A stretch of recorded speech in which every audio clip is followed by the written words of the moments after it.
Oh shit. All right, give me a second. Hello, chat, YouTube video, YouTube people that are watching this probably as a video form, not a live stream anymore. Um, Today I'm gonna be playing this game called The First Tree. I really don't know much about it, but I'm trying to make a new series called, well, not called, but it's gonna be like I play every single Epic game that comes out for free, kind of. I have a big list of games that are I got in free over the years from Epic Games, and I just decided to do this for fun, right? To check out some type of game, right? I'm assuming I could play this with controller. Let's hope so. Let's check it out. Oh yeah, okay. So yeah, this is the first gameplay for me for this game. Um, and yeah, I hope you guys enjoy this game playthrough.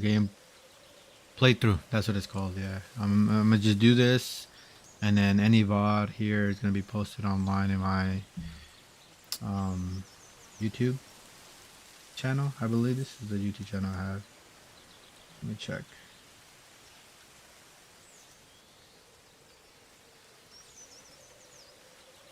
Hmm. What is over here? This one. I believe this is this one. It is this one. Okay. Yeah. So basically, oh shit! I should have changed my.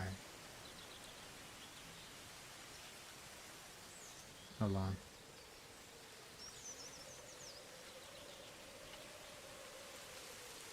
Up chat.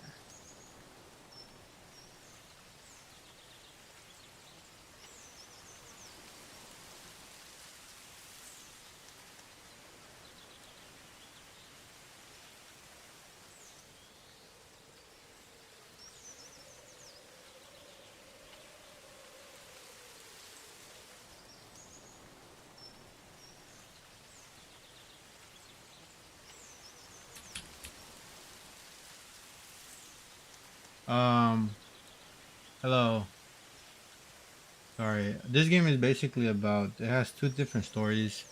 One about the fox looking for the family, and another one looking for the dad.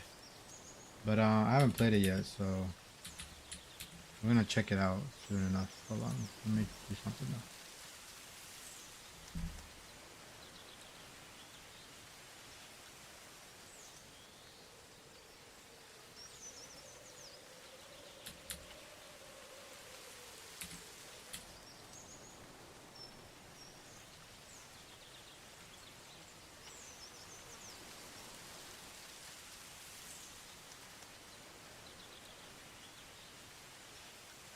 Interesting. I can't. Oh shit. Okay. Well, whatever. Let's start it right now. So let's get this started. By the way, brand new game. I'm basically doing a series where I'm playing every Epic game that I got for free. Um, but yeah, that's. I hope you enjoy this.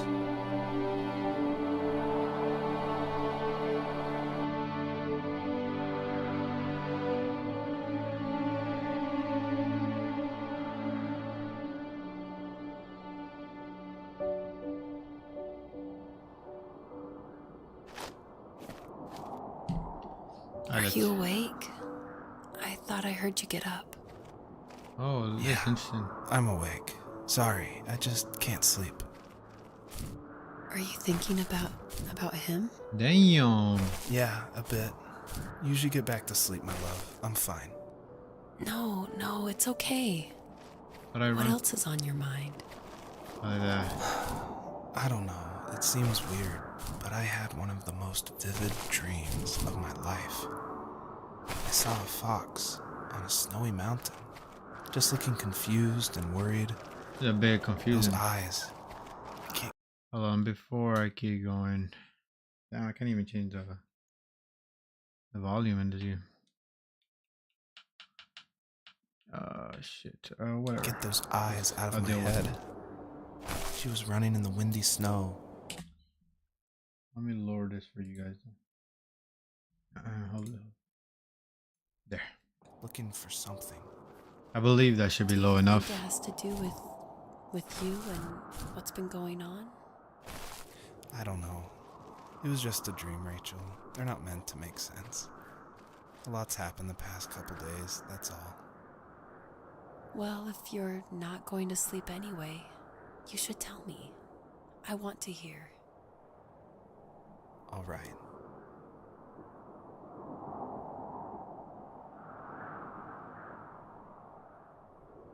Alright.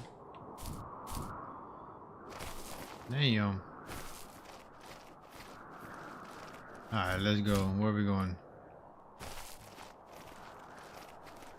Okay, so I don't have to hold this.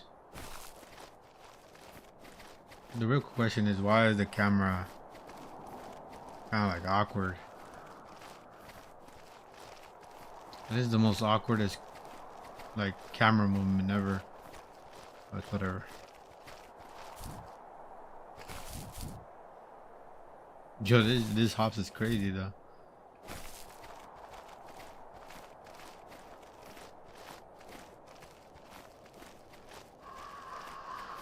Oh. It died?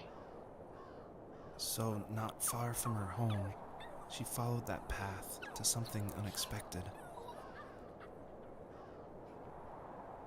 Oh my god, it died.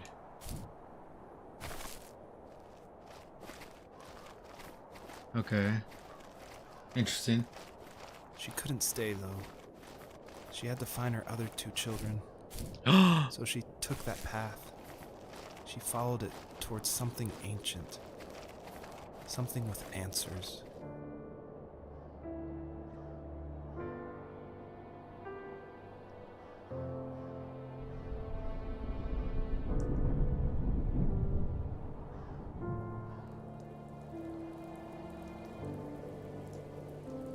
That was one of his babies. Her babies. The fox looked high and low, searching for any sign of her cubs. Points of light showed the way to this ancient tree. It was as if each one had a story to tell, all their own. Interesting. The land was trying to tell my story too. I felt Collecting like I was all of right them. behind her the whole time.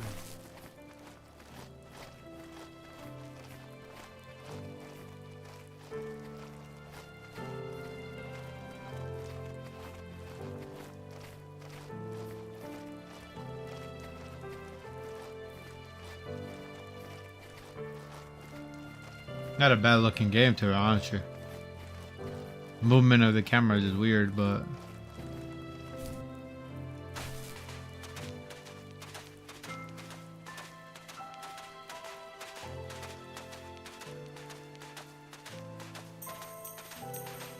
oh yeah, the movement is crazy.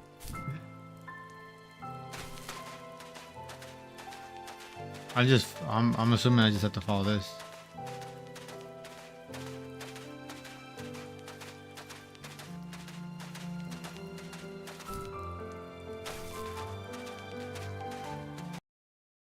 Hold on, I gotta check something real quick.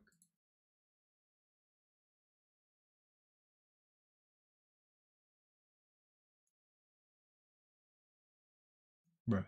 Okay, I thought I was having issues with my stream. Hold on. Commentary mode. What does that mean?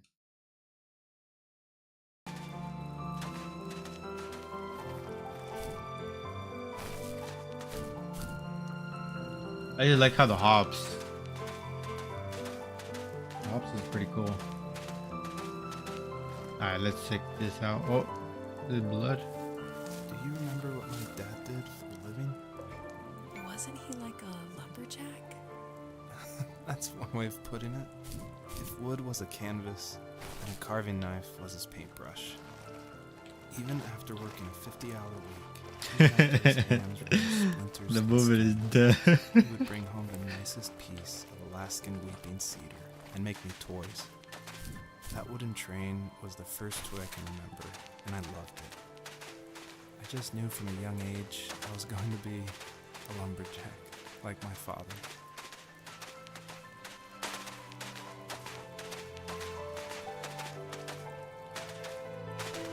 I'm assuming it's this way.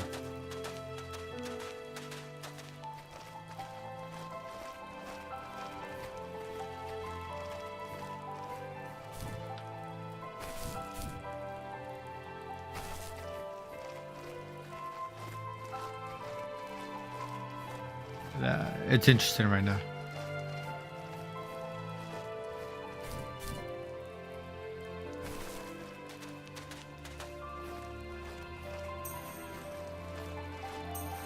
We're going to that band. Let's go. Oh.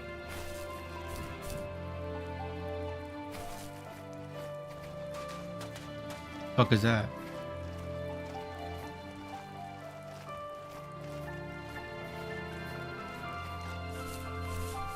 Let's see.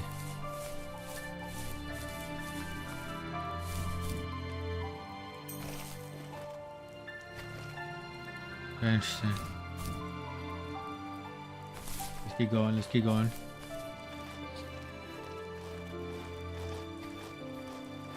But what I'm looking, thinking, oh, who is this? Oh, there's bunnies. Should I get one? Could I get one? Oh, whatever. Ooh, what is this? I feel like one of the main reasons people play small indie games is because they are so personal and intimate. So I tried to put myself into this game as much as possible. So almost all the vignettes or little stories you hear in this game, they come from my childhood, where I grew up in the middle of nowhere in Central Virginia in the United States. So yeah, that's probably why I love games like this so much, where you explore this open, wide environment and just find interesting things, because that's exactly what I did as a kid. Interesting. So he's the voice actor for that guy. Talking about his dad.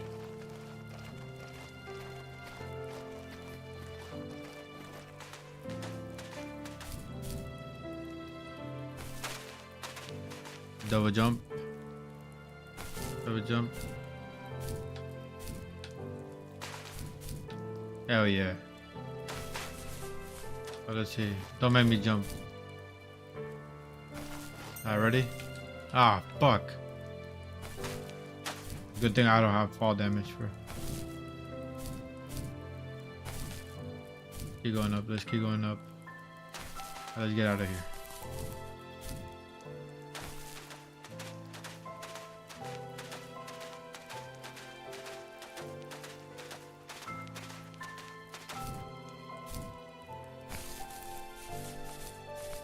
Alright, I think there should be another story here, right? Oh, there is, okay.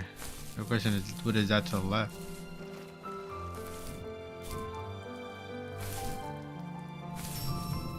I thought it was important to say that, yes, I actually did draw this with crayons. And it was just funny to me one day that I was like, I'm working on my game, and I pulled out my little 1-year-old's like crayon set to draw this item for this game. I just realized just now that I probably threw away the original. I probably should have kept it and given it away to somebody, but oh well. No way. You drew this in a crayon? What they got here? The older I got, the more I withdrew. I asked myself, why talk to anybody anyway? Why bother when I'm happy by myself? I started drawing a lot, mostly animals I saw in the woods by my home. I then imagined designing my own hideouts with things like TVs and pantries full of chips and cookies. Okay. That idea of leaving home and drawing blueprints started my career. I found a lot of solace in that. I'm not surprised, but I did the same thing, you know? There's something special about having a place to call your own. And now look at us. Well, you count renting in an overpriced city. It's as close as we can get for now.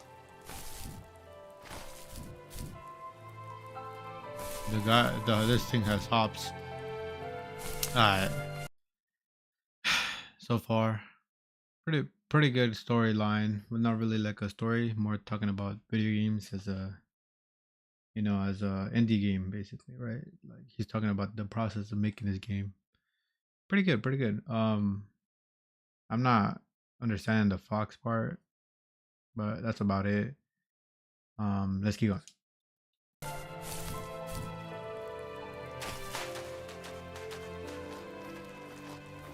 Come on, fox, run.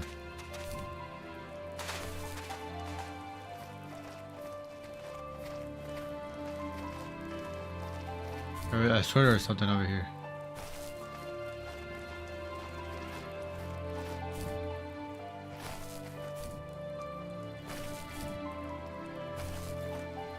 What do you think happened here?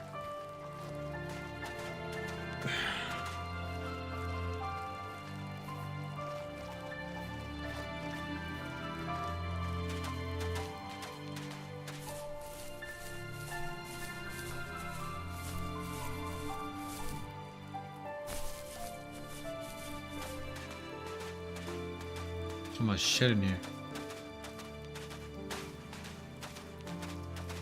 Alaska. A lot of people have gotten confused why Joseph's father is called a sourdough, and it's not stated outright at the beginning of the game, but Joseph and his dad, they grew up in Alaska. And I don't have a real connection to Alaska except through friends who lived there, and it was also the place that me and my dad were gonna go right before he passed away. But I love the idea of Alaska being like this beautiful solitary place. But anyway, what that has to do with sourdough is it's an Alaskan slang term about like someone who lives in the backwoods, like a redneck in Alaska. So I thought that was just to put some authenticity into the game. I added that word. I'm rich. I don't know what he's talking about because I don't see nothing. Come on, come on.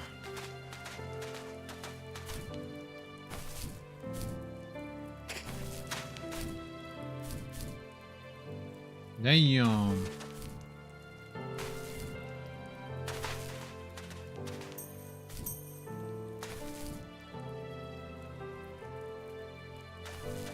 Damn, you see how he jumped? Oh, the far jump.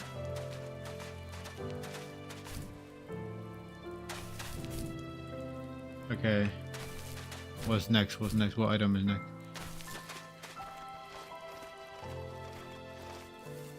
Usually those kids would leave me alone, but somehow they could tell I was different. They made fun of how far away I lived. They called my dad a sourdough. I was bored enough as a kid, telling my dad stories I made up for hours.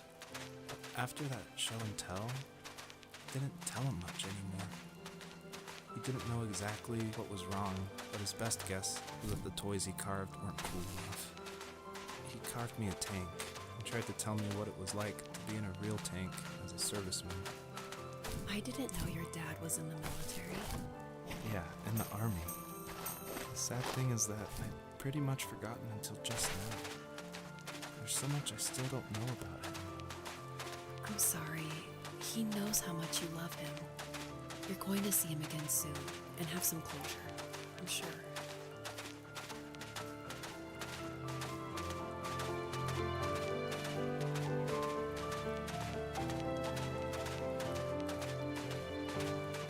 There's hella shit here, bro.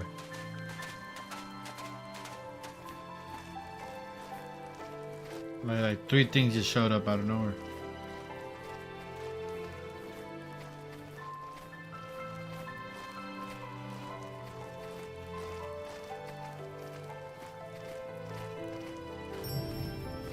The bunnies were added because my wife, Elise, who also voices Rachel in the game, who's also helped a ton to make the game, as we were playing, she just said the world felt kind of empty and not alive enough. So I knew we needed to add some kind of life, and so the bunnies was like the first idea that came to mind. And like most of the game, I used like publicly available assets to speed up production because I was working full-time along with making this game, and we just had our first baby, a little girl named Evelyn. So I was messing with this asset called Herd Sim, and at one point, like the generation script that creates variations of the sizes of the bunny. One time I got out of control and it made like this monster bunny that towered over everybody. And I shared that GIF on Imager and Reddit, and that was a huge hit. It helped definitely gain an audience for this game. But it's hard because this game is like so serious. It's about life and death, not giant bunnies. But I knew I needed something, like a shout out to that, because it was pretty fun. So if you're able to catch all the bunnies on this map, I think there's around 13, then you'll get a special surprise. So, good luck. Twin. No. No, twin. I can't do it, bro. That better not be an achievement, because I'm not doing it. Those bunnies are fast as shit. How am I going to catch up to them?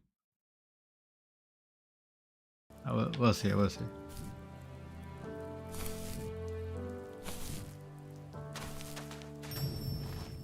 I feel like one of the best ways to make an exploration game feel worth it, or to reward the player, is to have as many secrets as possible. Like some of my favorite games like Dear Esther and Gone Home and Firewatch. I love those story-driven games. And they're kind of like these mystery boxes where if you put in a lot of effort, if you look closely, the world reveals itself to you better. So there are like secrets in the first tree. See if you can find one of these hidden items by digging around in these unmarked spots around this area. What? As a kid, did you ever do show and tell in your class? Yeah, I think I only did it once, when I was in the 4th grade. You know how my life was around then. I wanted to show my class what helped pass the time and distracted me, so I brought a dozen paper cranes I had made. I think I told everyone how badly I wanted to be a bird and fly, embarrassingly enough. Don't be embarrassed. Every kid wants to fly. For me, it was another toy from my dad, a wooden boat. I remember guarding it so carefully in my hands as I walked into class. When I sat down, a group of boys immediately made fun of it. They asked which trash can I found it in, or why an ugly log was my favorite toy. When I got up, I didn't even want to tell them my dad had carved it. I said it was a joke gift my friends had given me. Kids can be so cruel. Some of them are. I shouldn't have let them get to me, but it did. It's amazing we bounced back at all. Damn, this guy had a bad life. A childhood.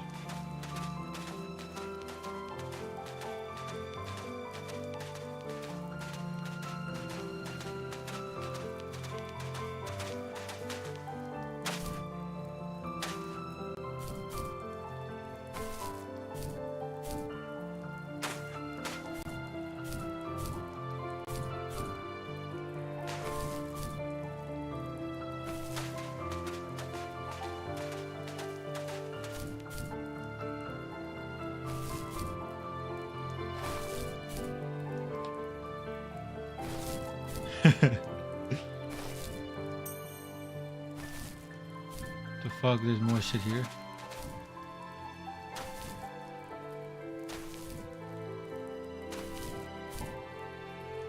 Look at these.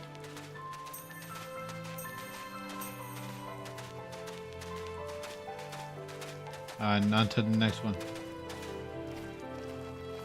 Shit, I had to get that one though.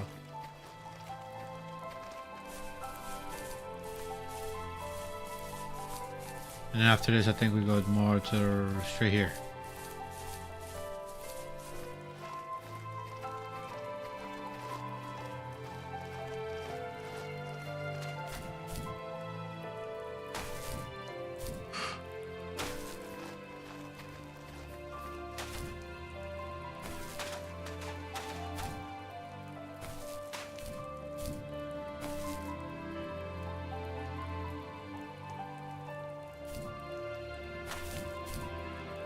Okay, bet.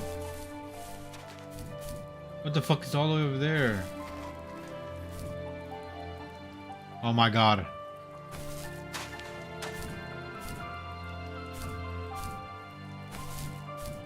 I fucked up.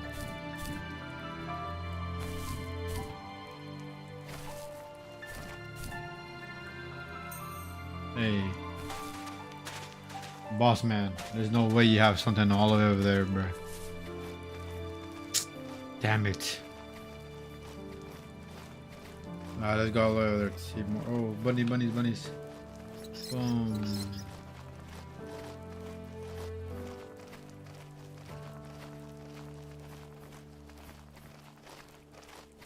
Wait, did I already grab it?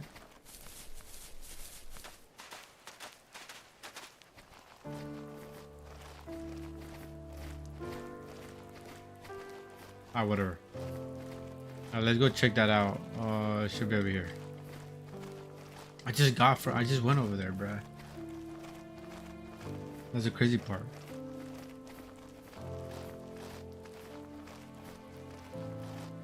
I swear, like, he's spawning shit out of nowhere. Like, am I tripping?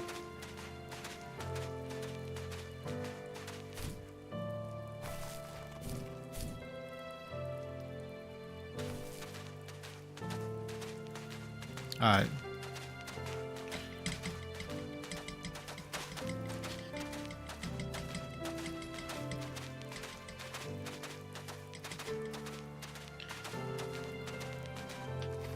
I don't know what that is.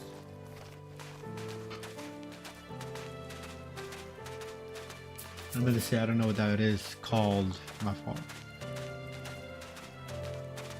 Alright, after this, I should be able to go back.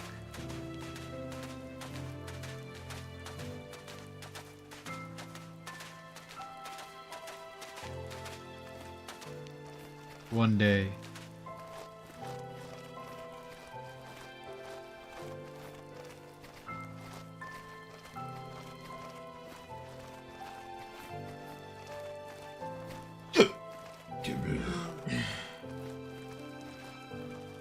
We're close. One day.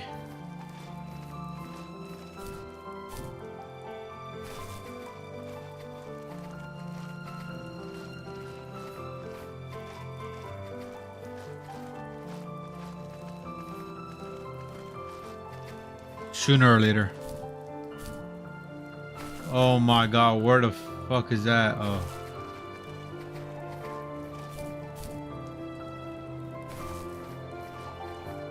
Another one? Am I going backwards? I'm tripping. Why did this not show up when I was here?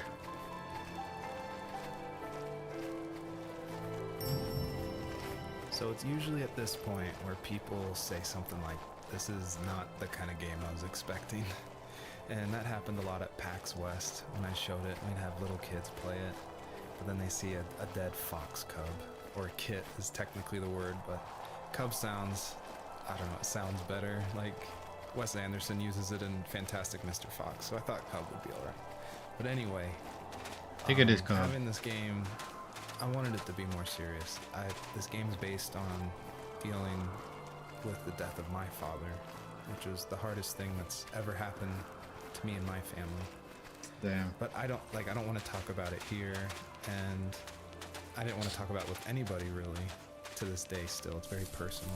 And that's why I made this game. That's exactly the reason. Because I wanted to get those feelings out and like communicate with people without like talking about it. And so that's what the first tree is. It's me dealing with my feelings, and it was a personal project, and it was just me, and it actually, like, I'm really glad I made it, but it wasn't easy to make, I guess is what I'm saying. Interesting. I'll try not to spoil too much, since a lot of this game ties into the very last act, which is the epilogue, I call it. But you'll notice there's lots of items around, and that's kind of what the first tree is about, is like exploring this land and trying to figure out why they're there, what they were used for, and it's kind of explained that this is a dream for Joseph, but it's something different, and it's not supposed to be like your average dream. It's supposed to be something a little deeper. So pay attention to all the items that are around and try to figure out how they tie into the story. I mean, it's making sense pretty well. I'm not having a hard time understanding. This game is very emotional in a sense. It's not a bad game. Like, the storyline is pretty good. It feels like a human connection in a way, one-on-one conversation. I mean, I like it a lot. It's a lot of walking, of course, right? Not that many action, but I think if you're here just to hear a story, I think this is a good game for you guys. would definitely recommend people that like to hear stories from other people. This game is funny because look at the movement, and like you could tell the point of where the character kind of is connected to is the tail. That's funny how the movement works in the game, but yeah, I'm liking it so far. The storyline aspect, right? The gameplay, so I don't think it's as entertaining in a matter when it comes to the gameplay aspect, but the story, talking about who he is as a one game developer, but also two, like as a person himself, you know, it's pretty good.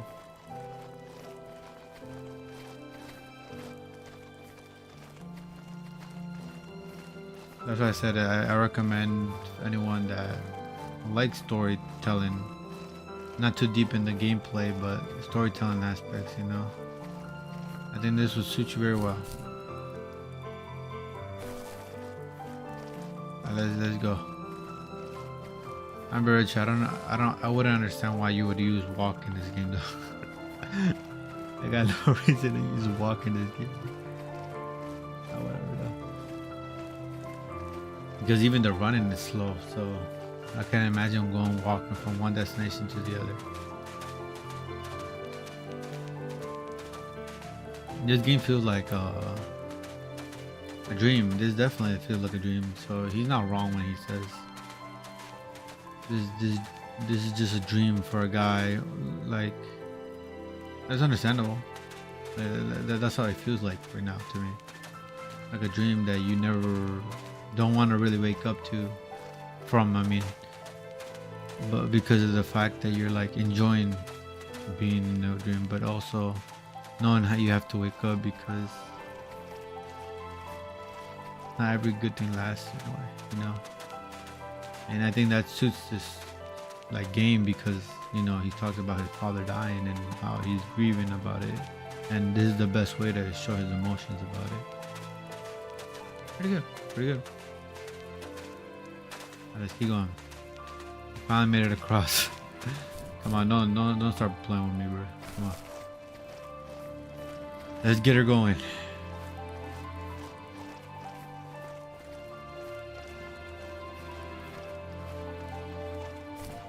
Let's see. So nothing here so far, right? Nothing over here so far. I don't know if this path will lead me to up there. We'll see. Of course. Oh, what's happening? Okay, interesting. What? Okay. Interesting. Wow, it looks beautiful. Beautiful art style. I'm gonna admit to it. It's very beautiful. Dig. My teenage years were full of sketching, angst, and trouble. I wasn't popular or unpopular. Maybe just forgettable. I guess that gave me a sense of freedom. So I hung out with crazy kids, doing crazy things, even though I mostly just watched the chaos ensue. We did it all. Put fireworks in mailboxes, hide roadkill in people's garages, Oh hell break no! What the windows fuck? of the barbershop in Anchorage. My dad was furious, but he was so busy working he couldn't do much to stop me from going out. I think being an adult means there's no one to stop you making hard decisions. He had to make a living, and he couldn't be in two places at once. Yeah, I realize that now. But at the time, I was sure he was more interested in growing his business than what was going on with me. That's so sad. This is the level that I showed at PAX West, which was a crazy dream come true that this hobby project was being shown next to all these amazing indie games. So I decided to show this level because it's smaller, there's like some jumping puzzles, and I thought it was a good Jumping entry puzzles. into the game. But the one thing I can't seem to forget is right before we open to the public, There was an indie dev superstar. Like, you've definitely heard of his games. And I was like First terrified. Fazbear. He wanted to try it out. So I said, of course, like, please give me your feedback. And he was super nice, super talented, of course. But this embarrassing bug happened, which I'd never seen before in my life, where when he dug the item up, he jumped right after, and it created the dust cloud to permanently be on the rest of the level. It wouldn't turn off. So it looked like this fart cloud following the fox as it just kept running with this beautiful music and serious voiceover. And it was horrible. Oh. I think about Oh. that every time I look at this level. But, you know, I was able to fix it, so I'm glad someone could at least find that bug.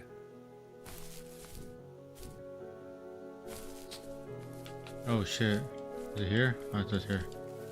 He was working another late night, and my friends were over, saying how bored they were and how they'd come all the way out to my house for nothing.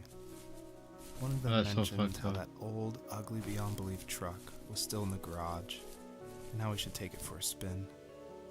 I was only 15, so I kind of fought it for a while. The next thing I knew, we were careening around the mountain path, rocks spitting onto the sides of the cliff, while my dad's cringeworthy bluegrass blared out the speakers. I drove while my friends were in the back of that yellow and purple truck, throwing beer bottles and trash at anything remotely interesting. Felt like I was soaring in the air with borrowed wings. But all good things have endings.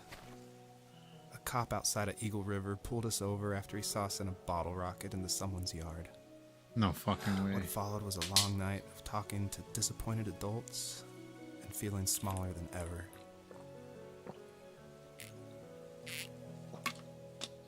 Hey man, you deserve that, bro. Whoa! Oh! Oh! What?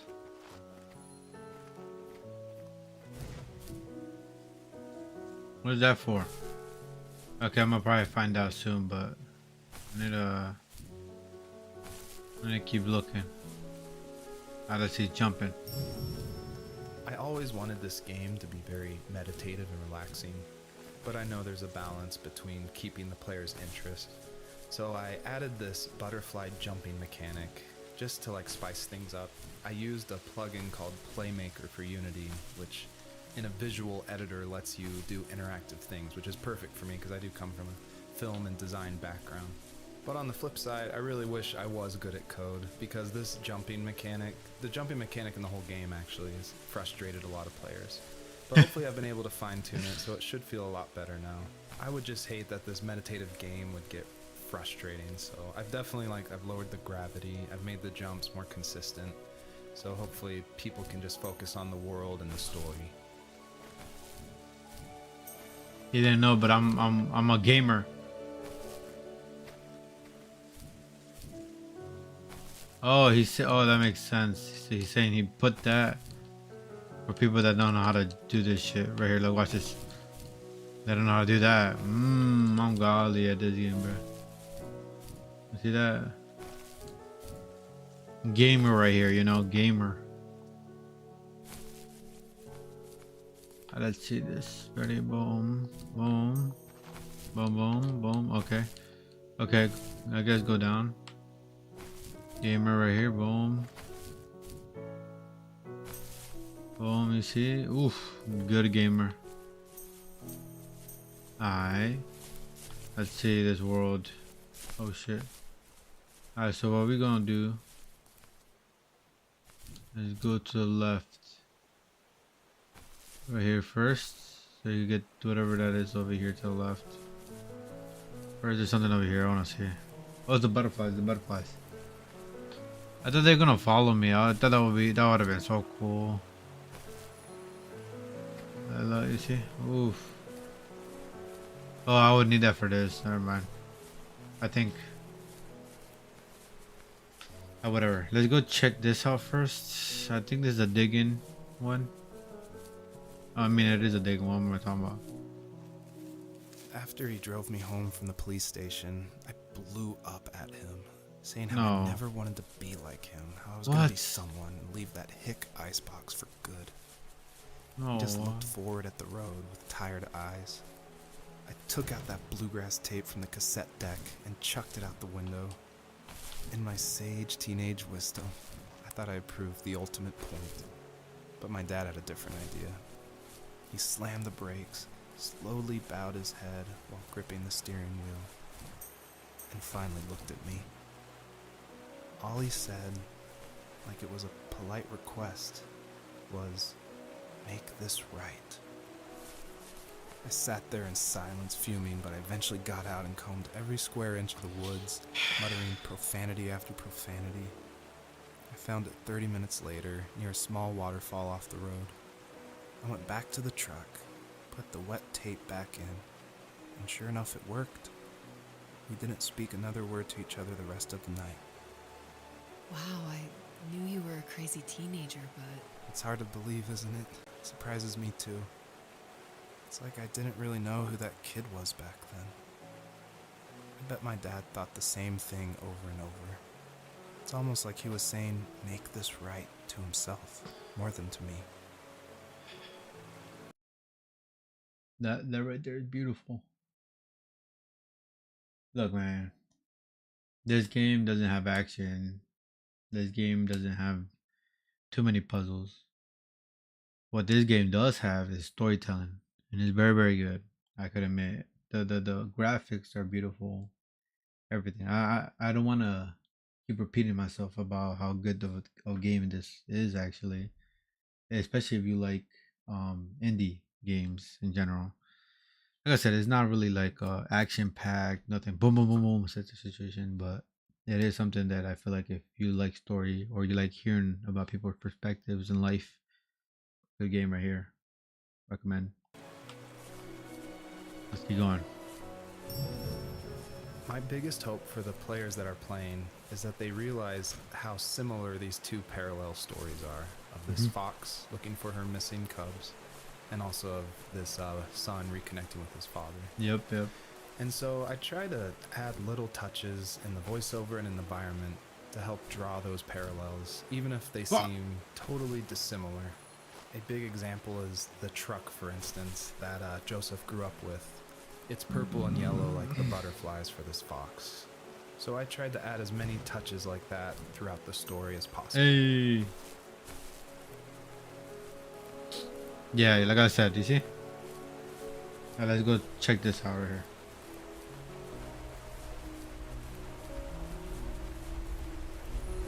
Oh, look at this.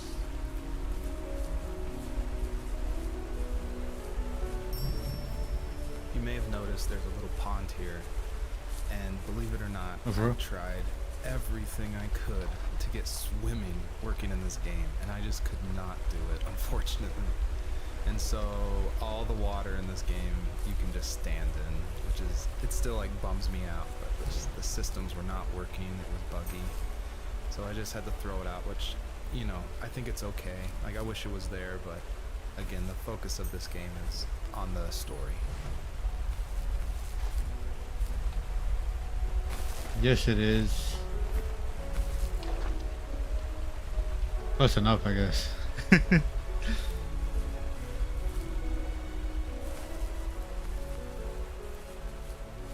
Okay, let's see. What the fuck is this?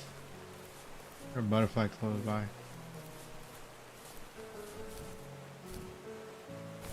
Please don't tell me I have to do this. I have to have the butterfly here.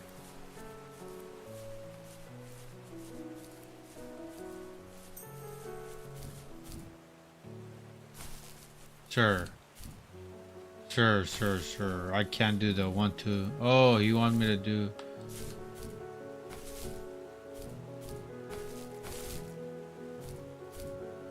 Watch, because I'm a gamer. Oh. Fuck.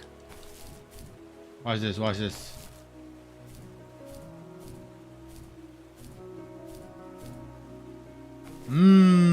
Look at that. Gamer of the year, bro. Ooh, fake out. Gamer of the year type shit. That's it and everything. There just got. Oh, what is this? Look at this angelic ass place.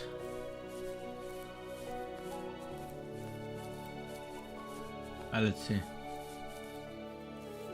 If there was some way I could take my love of drawing and turn it into a way of escape, nothing would make me happier.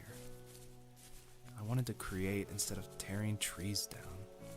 I wanted to move to the lower 48, not because I hated it there in Alaska, but I hated the idea of it. It's like all of that spite inside me had created this monster which followed me around my whole teenage years. I put so much energy into doing what others didn't expect of me. Why did I do that? There's one fact you're forgetting, though. If you didn't have that fire in you, we probably would have never met. You're absolutely right. Maybe the destination is all that matters in the end. But then why am I awake?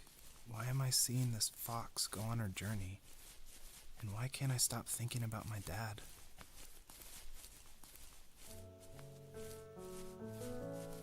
Damn, bro, that got deep. Alright, let's keep going. Let's see, where the fuck am I going?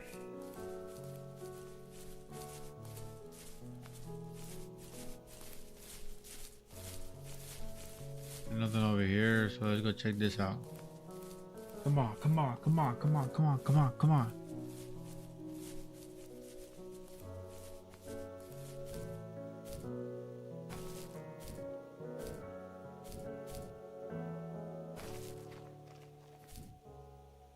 What the fuck happened?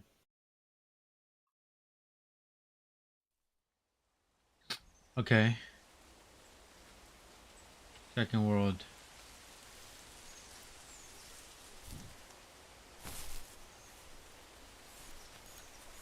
Let's see what he says here.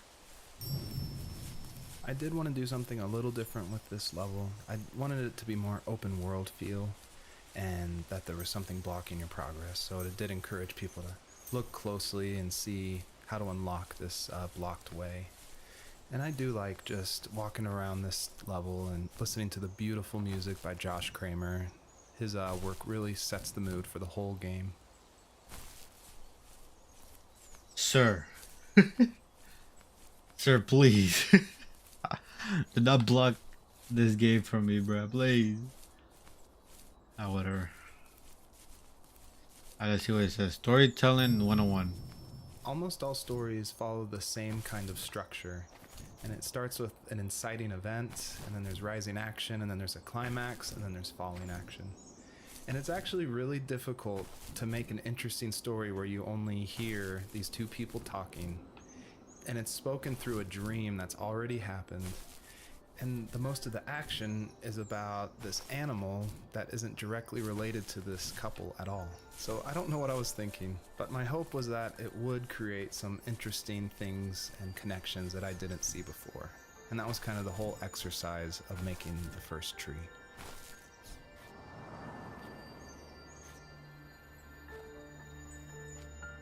The fuck is he doing? Hold on.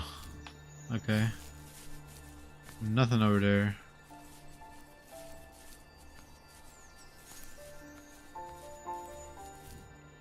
I mean, to be honest with you, it makes sense though. It is hard to make a game, like storytelling game, you know, especially when it comes to like trying to move around and nothing really going on, but nothing crazy going on.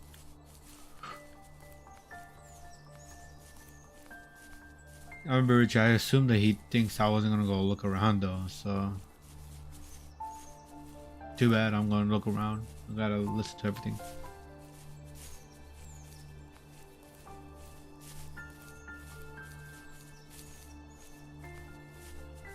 You see this one? On our property, there were old abandoned pieces of a shed and car long left unused. I used to ask him all the time who those people were that left all this junk. And I'm sure he got so tired of hearing it that he made up some elaborate stories how a brown bear ate them and haunted the woods afterwards. What's happening over here? What's funny is I think it made those people seem more real. growing up thinking they were still hanging out like they couldn't say goodbye. I used to tell my friends how I could swear I saw spirits move near the water, and that always freaked them out. I guess it didn't bother me, because the way I saw it, they were normal people with old cars and sheds, just trying to figure out how to survive and be happy in the middle of nowhere. It was a cool thought that they didn't want to leave, but you know, I was a weird kid. Well, you had good company since those ghosts like living in a place where they were brutally devoured.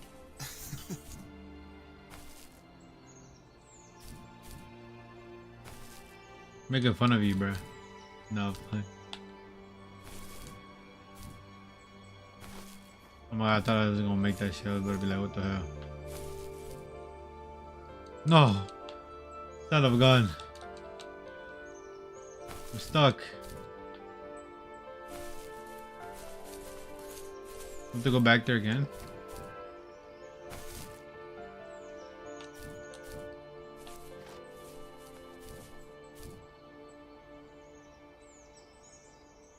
Come on, please.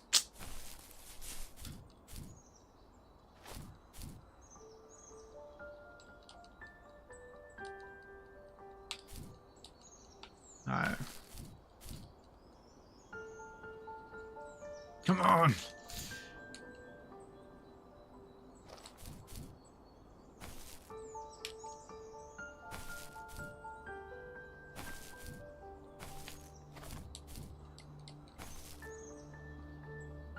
Bro, I made it like a minute ago. Please. Like, what the fuck? Oh, there's more shit over there. I'm not tripping, bro. I swear these shit just spawn out of nowhere. Like, why am I back here again?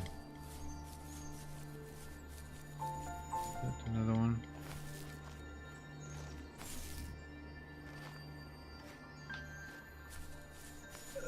Well, that was interesting. It made me come all the way here for no reason. I think I get those two though. Three anyways.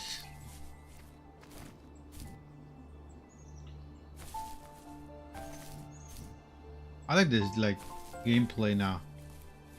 Used to it.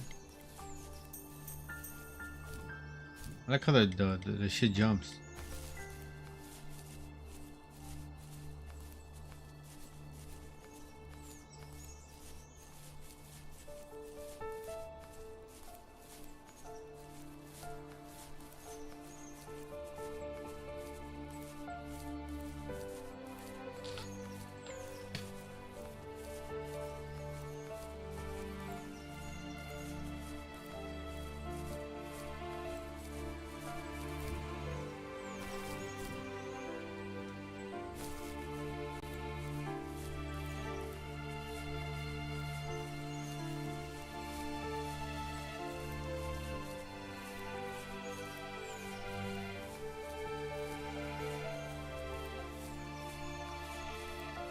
I don't know where I'm at.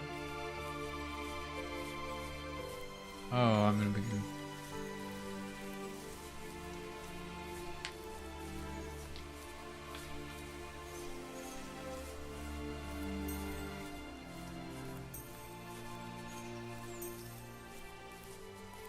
Alright, let's go over here first.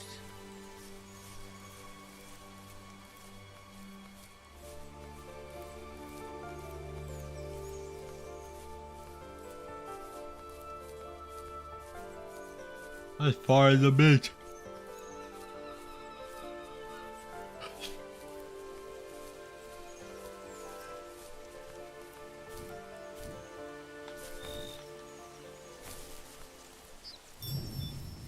I don't think The First Tree could work at all without the music by Josh Kramer.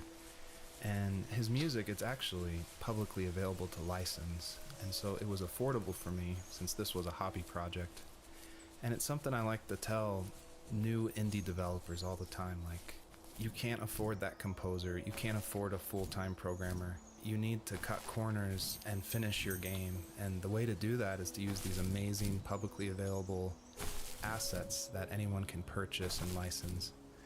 And so his music is it's incredible, and I actually haven't talked to him that much. I've just emailed him, but his music was nominated for most emotional music at the Emotional Game Awards in France, and he's just a really nice guy. And I think there's so much amazing content out there that if you're thinking of making a game, like, look around and see what you can make work on a tight budget, because it worked really well for the first tree.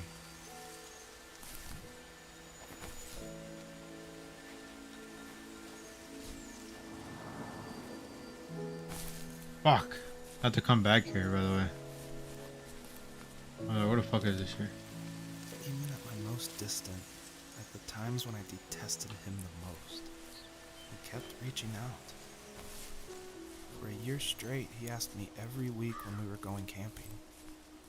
I thought he was just dense. Eventually, to shut him up, I agreed. We carried out the worn lawn chairs from the garage and set up a cinder block campfire at the site we'd always used behind the house. We walked down the mountain path, talking in the warm sunshine we only got a couple months of the year. Those 3 obsidian rocks shimmered alongside the shore, almost like sparklers pressed against a dark window. I'll never forget that wet stone on my feet, or how those massive mountains looked even bigger in the lake's reflection. I felt small, but grateful. As the sun set, my dad found something I hadn't seen for a long time. The tree where I'd made my first carving when I was 6. I hadn't even carved it. My dad had helped me, but I still called it my tree. Something about seeing my name there made me open up, and we talked about everything that night in that old camouflage tent. I told him how much I loved sketching and design, and how it would be a dream to study architecture in Seattle. I told him how I didn't get along with my friends much anymore, but that I didn't mind being alone. He told me he was there for me, and he joked that if all he had to do was write my name on a tree to finally get me to talk, he would have left me carved logs with novels on them in front of my room every morning. I don't know why it took me that long to realize it, but it was then I knew how much he had sacrificed for me. Oh, that's so amazing. My dad built a lot of stuff in his free time. If he wasn't watching fly fishing or reading Tom Clancy novels, he was carving something. He made tons of birdhouses. Not that he was into bird watching, but I think he really missed working and adding on to the home. If he couldn't afford the time to build onto our own house, he would have to settle with watching birds move into their little homes. We kept an old mattress in the bed of that ugly yellow truck, so we would drive it deep into the woods and then watch the birds fly into their houses while the sun set. Usually it was accompanied by venison jerky or a cold Coke, but not a lot of talking, which is how we both liked it. Now let's make mods. Earlier I said I just love going through video games and exploring, like looking at every nook and cranny and just trying to find little details. And I think that started because in middle school and high school, I would make mods for my favorite games, namely Jedi Knight, Jedi Outcast, and Far Cry. And I loved like this huge world of mod makers who would make these levels, and it'd be like the most random creative things, and I would just love exploring, usually multiplayer levels by myself. So even though I went to college for film, before that, like before high school, I was making video games and mods, and it was my favorite thing in the world. I made a ton of different levels. I made an abandoned space hotel with a dance floor and cafeteria. I made a haunted campground with cabins and tents. I made this whole city with like the first ever day-night cycle with running showers and stuff in the hotel and the apartment buildings.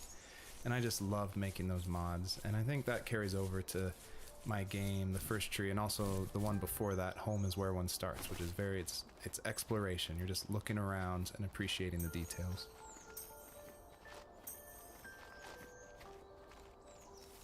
We were happiest underneath the evergreens. We decided it was time to finally map out the hundreds of acres we lived on just to pass the time during the summer. He was only free in the evenings, so I would spend the day wasting time on dial-up internet and sketching, and then we would rush into the woods, pen and map in hand, before evening fell. Sometimes the aurora borealis would cast a cold green glow on the mountainside, and we would finish our route underneath a Okay, he's not there twilight then. sky. Sometimes I was lonely during those summer days, but there was comfort in the routine. A lot of teenagers aren't looking for the daily grind, though. There's nothing wrong with wanting to get out, to leave your childhood home. You wanted to progress, to make something of yourself. Yeah, you're right. That house. I'm sure it's the same as how I left it. But then why does it feel so different? I doubt you're the only adult to have looked back and asked that question. Oh, he is. No, I'll play. I'm fucking playing. Yeah, thinking about it, like when you think about the past, especially old homes that people used to live at. Think about like all the memories you had in the home, and then sometimes even passing by, it makes you think about the childhood that you had. Yeah. Fuck, come on, Wolf.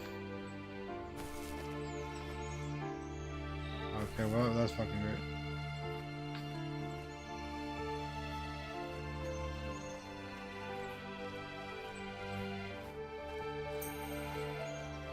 The fuck?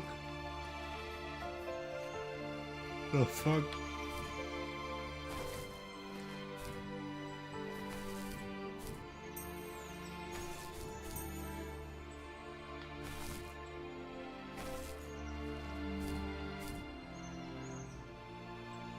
Nah, well, that's great. Let's get whatever it is. Oh, it's that place.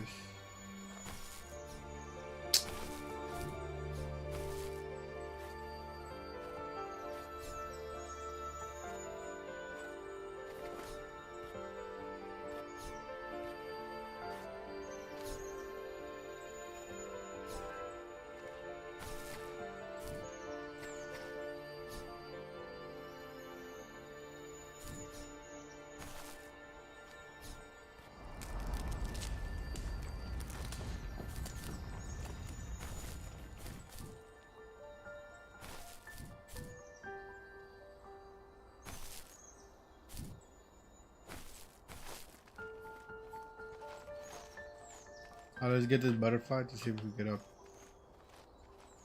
Wait, that's not a butterfly? Fuck, I thought it was a butterfly.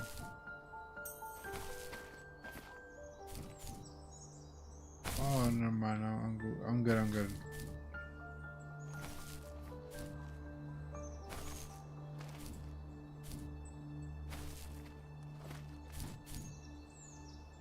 You think I can climb?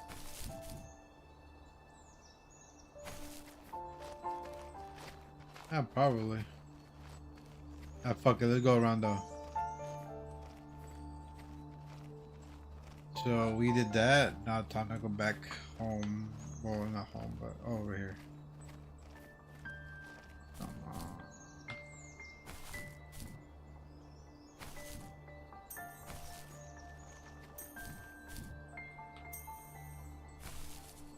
Is this a path? What is this shit here? We check every crooks and crannies, you know what I'm trying to say. Let's see. Okay, okay. Oh, fuck. That was fucking great. Let's go back over here now. I don't know if there was an easier way to go, but let's see once we get over here.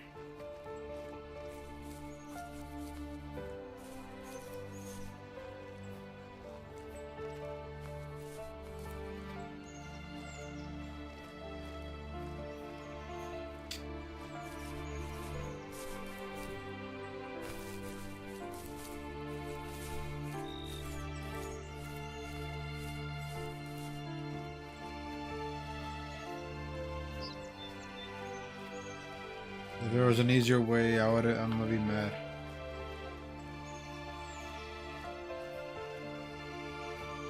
I swear.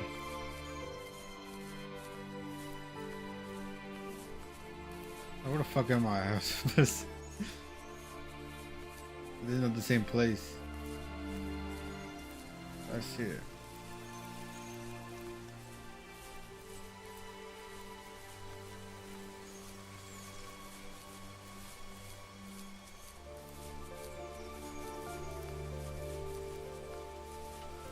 Alright.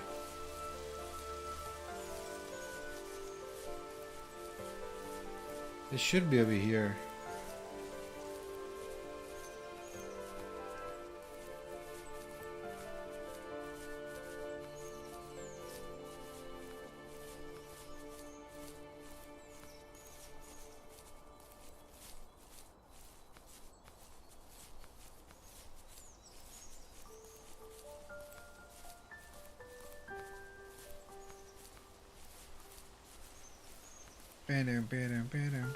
Right here it is. Hey. No more tree branches in the way. Should get that though. We should get that shit right there. Get it. Let's get it. Come on. Oh shit. Oh shit, there's more.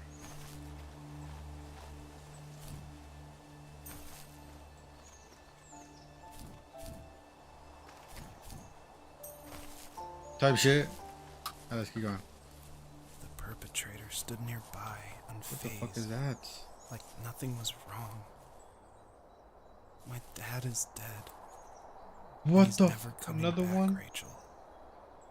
I can tell you these stories, but I can never reminisce with him again. He can never hold a grandchild that we'll probably never be able to have. I can never talk to him again, and I'll never be able to say I'm sorry for everything.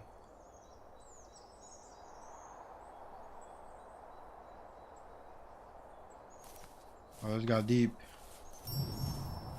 It was really important to me that the wolf in this story that takes the fox's cubs, that it wasn't explained at all. Like, it's just this entity that's in the background. And of course, it's supposed to represent something bigger than a wolf or even the fox. It's supposed to represent like the specter of death, and it comes when you least expect it.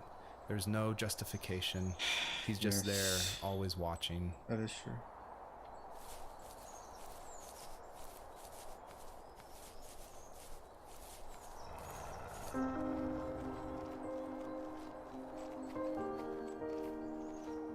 What the fuck?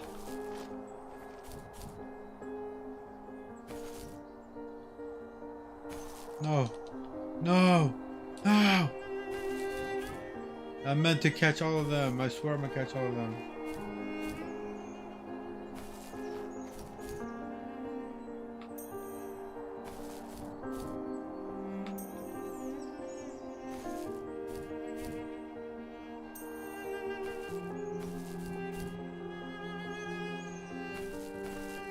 This kind of.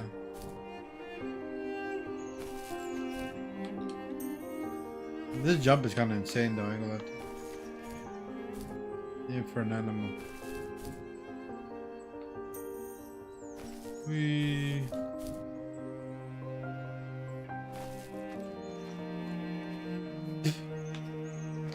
What is this here?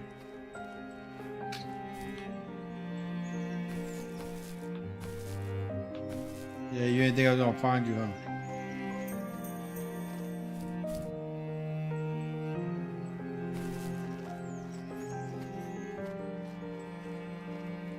Wee. That's so sad. The fact that it turns out to be a fucking wolf killing the fox.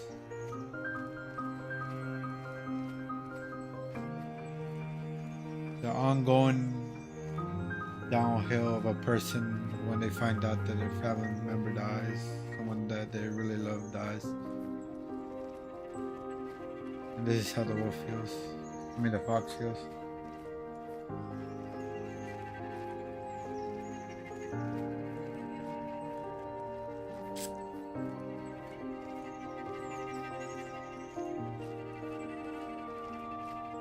We made it.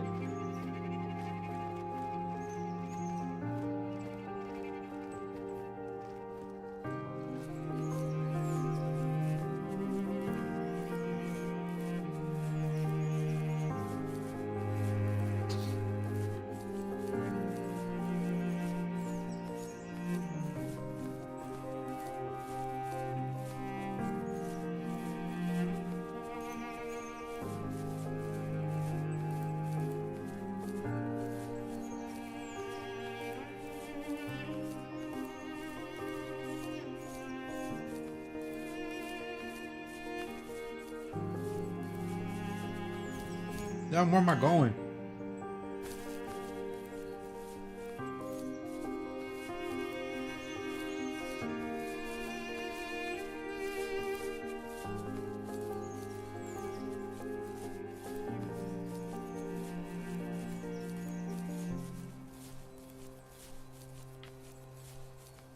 Intense music over.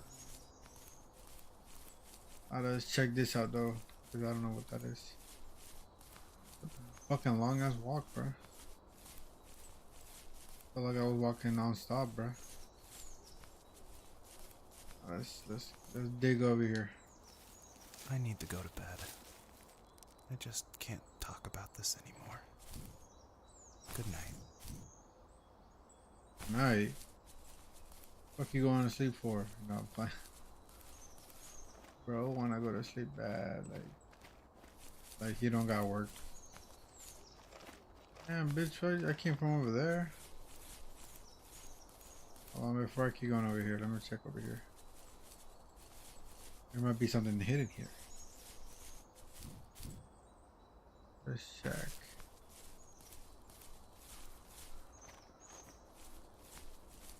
Nothing. Just fucking nothing. Oh, whatever. Let's go over here.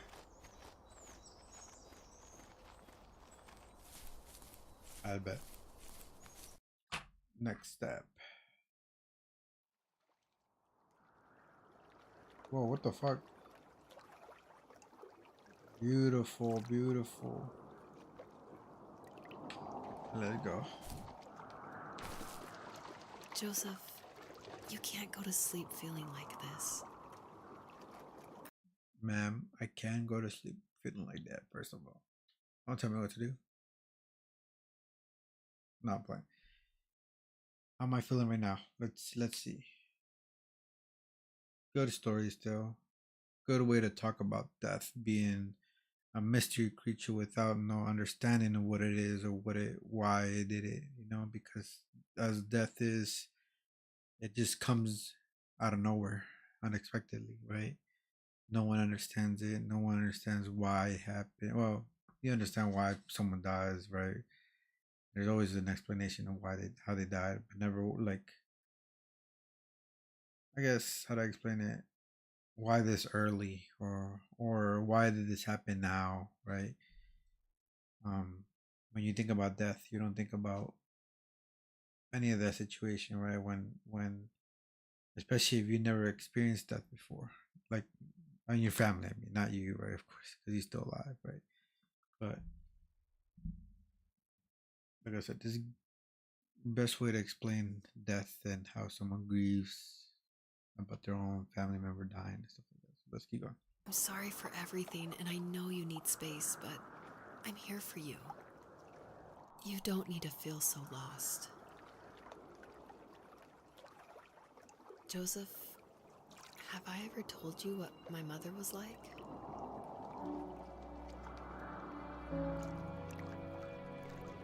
Uh-oh, about to get real. Hello, my name is Elise Whaley, and I was the voice actress for Rachel. I'm also David's wife. So that was You got game? Game developer got game? convenient for working together. I was actually the voice actress for his first game, Home is Where One Starts, and I guess that I did a good enough job that David wanted me back, so I did the voice acting for this one as well. David definitely coached me through it because I'm pretty inexperienced when it comes to that. Home is Where One Starts was my first time ever doing voice acting of any kind. And we watched a lot of trailers of movies we liked to get the voice right of female leads who were talking in the trailer and try to mimic that and bring that into the game. So that had the right kind of feel and the right kind of atmosphere for the voice. My character actually is the same character from Home is Where One Starts. If you've played that game, you probably connected that together. And this is her probably about 15 years later, maybe 20 years later in this game. I was happy to revisit the character of Rachel we kind of leave her in an ambiguous spot in Home is Where One Starts. It definitely ends on a hopeful note, but there's not a lot of details.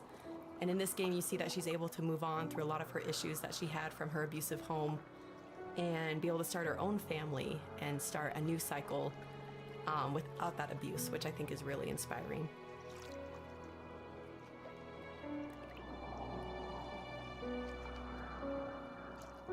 Period. W voice acting. Where you going? You know what it's like not to have a mom at home. And you know how hard that made my childhood. What helped me was watching the birds in the morning before the school bus came. I thought that my mother was one of those birds. Oh. And it made me want to be free like her. My mom taught me how to fold origami cranes while she was in the hospital. So I told myself I would fold one every day until I could fly myself. Oh, that is so beautiful. Damn. That was.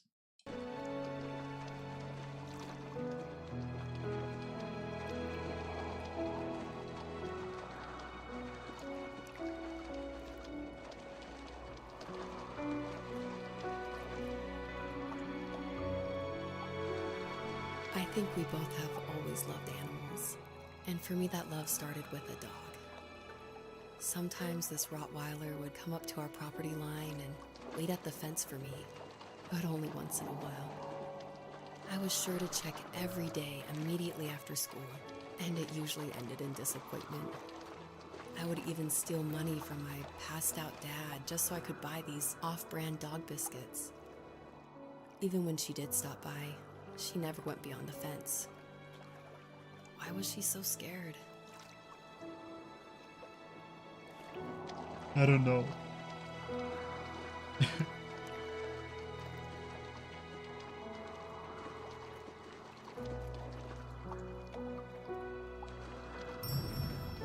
So it's always interesting working with your spouse because, especially on a creative project, because they want your feedback, but it's something that's also dear to their heart, and they're dear to your heart, and you definitely don't want to hurt their feelings. So I was a little nervous. Break time. I need to turn on my fan. I'll be back. It's a little hot in here. Oh shit.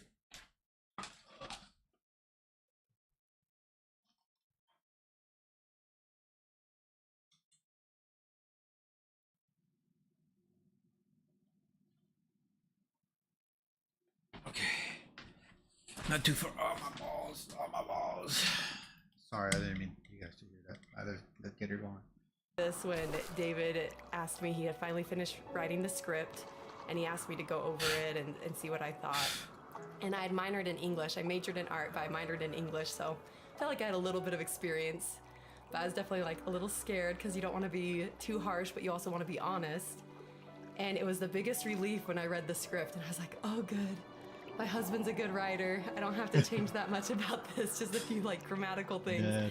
And that was just like the biggest relief for me I'm because dead.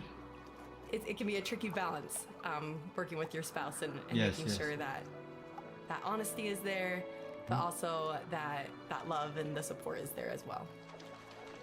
And that's true shit right there. Like he has to be harsh enough to make him improve the game, make it better, but soft enough to not hurt him and make him kind of give up on the dream that he's set to have. W spouse, W I mean W wife or couple.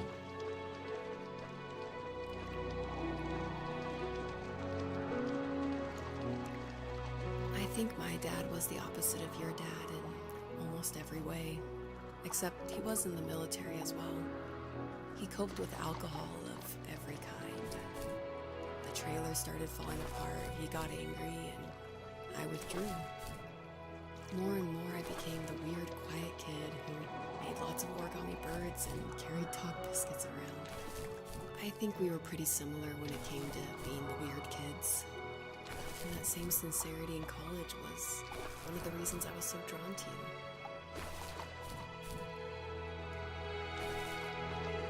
That's so cute.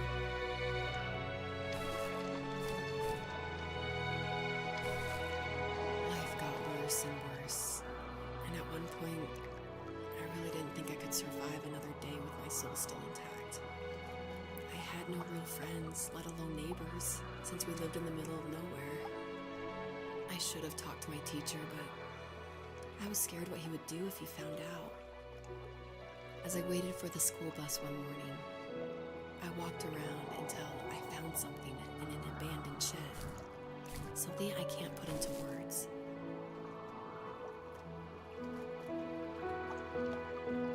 No, that's how you're gonna stop. So we're talking about Home is Where One Starts a lot. So if you haven't played that game, maybe this doesn't make as much sense, or maybe this is a little plug that you should go play it. But in that game, it actually features one of my artworks. I work as an artist and paper cutting, actually. And David used one of my artworks as a graffitied stencil in Home is Where One Starts that's against the wall of this shack. And it actually shows up again in the first tree, just a fragment of it. The first tree, the title actually comes from one of my artworks that I made back in 2015, I want to say. And I made this artwork while I was pregnant with our first child. And it had a lot of meaning for me, and David actually helped me come up with the title.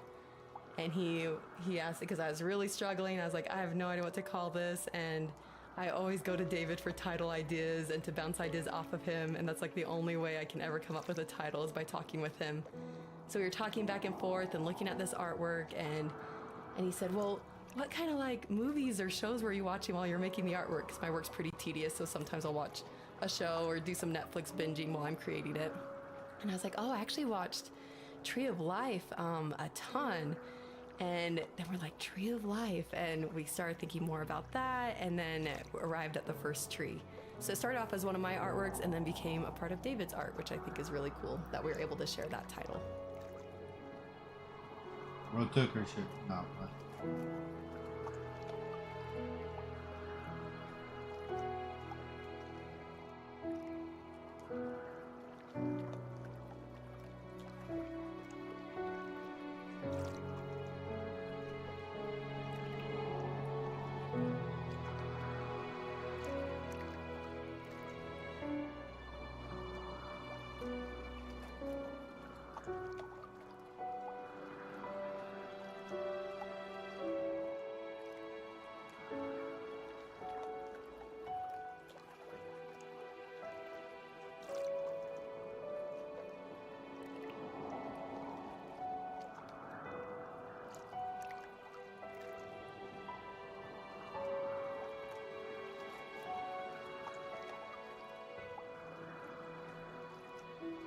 alright, let's go. Sorry. I got distracted.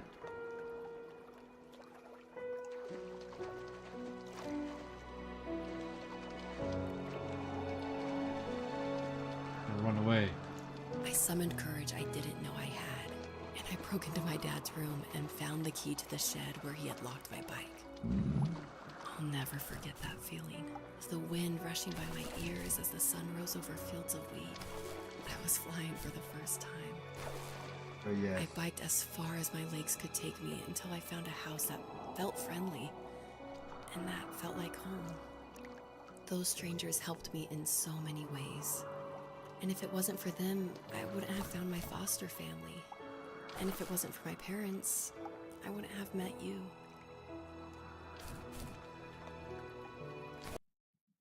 Oh. I don't think. Okay, hold on, pause. I think I missed a little bit of story part about Rachel. So my assumption is the mother died. She knew about her mom, and she was in the hospital, of course. And while in the hospital, she built birds like in an origami shape. And as her in a young state, right, she thought about it like, I'm gonna build so many origamis for my mom to the point where I'm could also fly with her. The dad was probably, I'm assuming, abusive in some sort of way, where he was like, or neglecting her basically, right? And I think that's the where I got lost a little bit, but it just seemed like she escaped from a bad place, bad home, and she went to another family in which the family helped her get out of that mentality of like sadness and not being able to cope with the idea of having lost a family. Her mom, basically. That's very sad.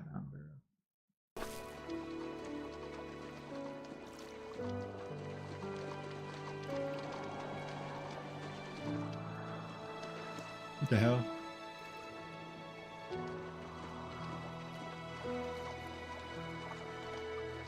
You have strength, Joseph, and you're not as alone as you think. It's all just so pointless. Just waiting for life to happen. It's like having the home I always wanted is cursed out of my reach. The thought of being a parent myself. How could I do that when I couldn't even be a good son? I'm sorry. I know what you're saying. I just don't know how things will work out. These quiet hours will turn into years. We'll wonder which roads passed us by. Then we'll forge a new road together. Besides, I discovered for myself that one fateful morning where any hopeful road leads to. There may be thorns and mist, but it always leads to the same thing. And what's that? Family. I'm so glad that you're part of my family, Rachel. And I'm glad you're part of mine. Now kiss. Sorry. A question I get a lot is why a fox? And it ties into just how important family is for me. And Fox is actually a family name from my wife's side, from Elise. And she always heard about the legacy of the Fox family. And because of that, growing up, it was her favorite animal. She even made these 2 wooden foxes for our wedding cake toppers. So I thought it would be cool to have that animal in the game while these 2 people are having this conversation in the middle of the night.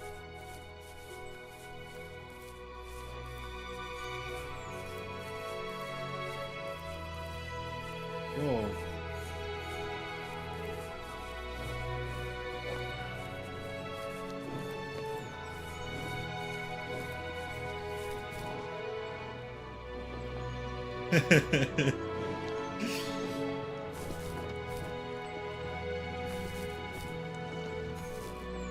Oh, midair jump.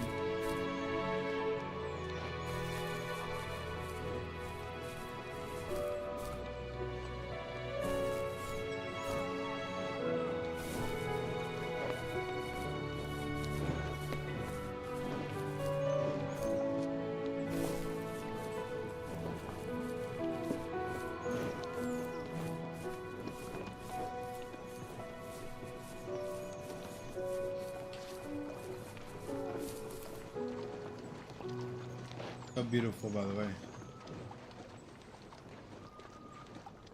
Keep going.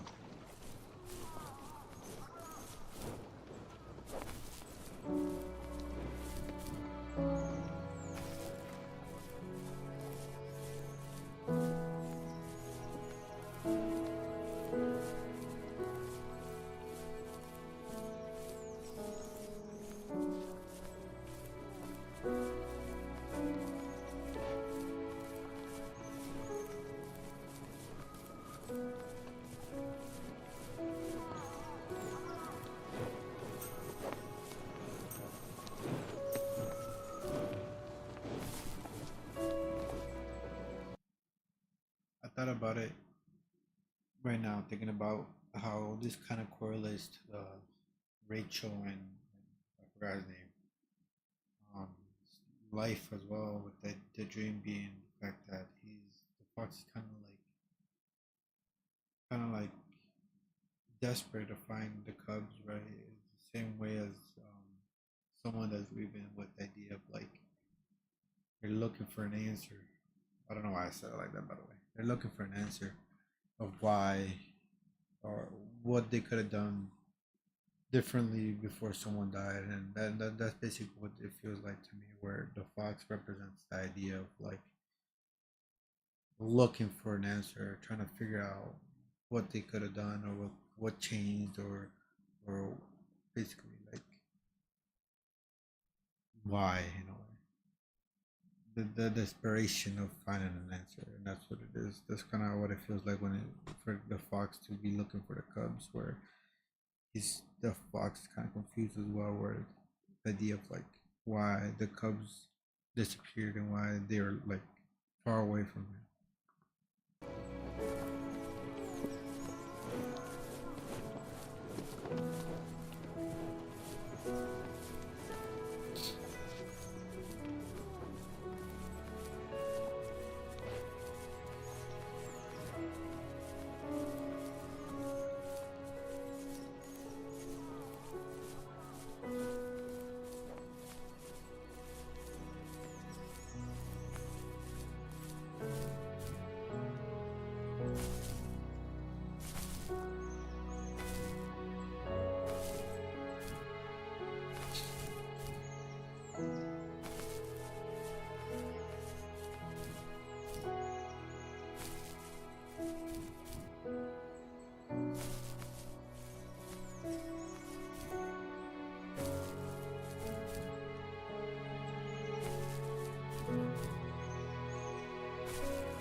Making sure, making sure.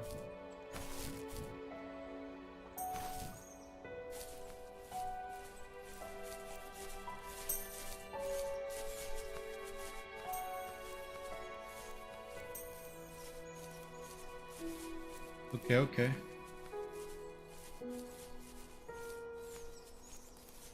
The next story.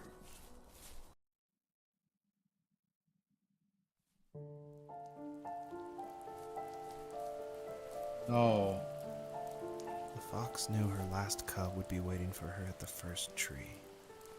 She was almost there. The rain cascaded onto the Jade Valley where the entrance to the tree was. Life was protected there, because that's where life began. It was now only a mother and a daughter left. Items from my life still dotted the ground as she moved closer to her destination and destiny.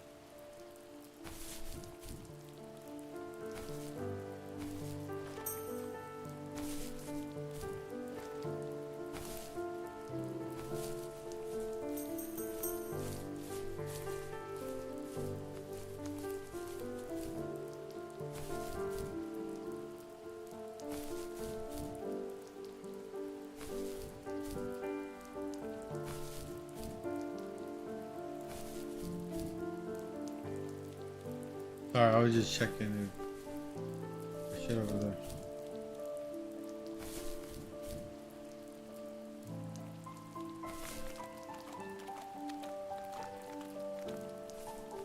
Come on.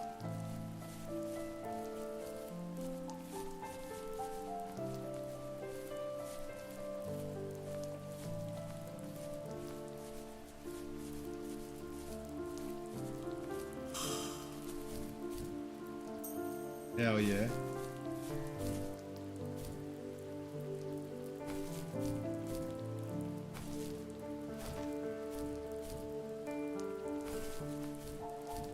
I bet he didn't think I was gonna do that, huh?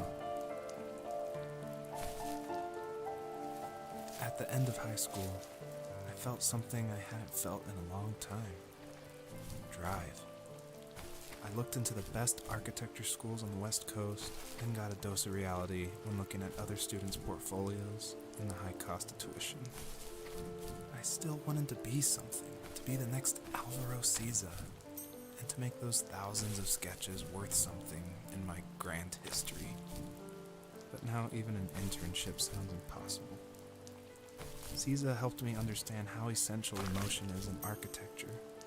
He also can't give said up. light is the real composer of space. I like to think these glints of light, like not finding a job or even a strange dream about a fox, are something I should be thankful for, even if the illuminated space is something I'm less than comfortable with.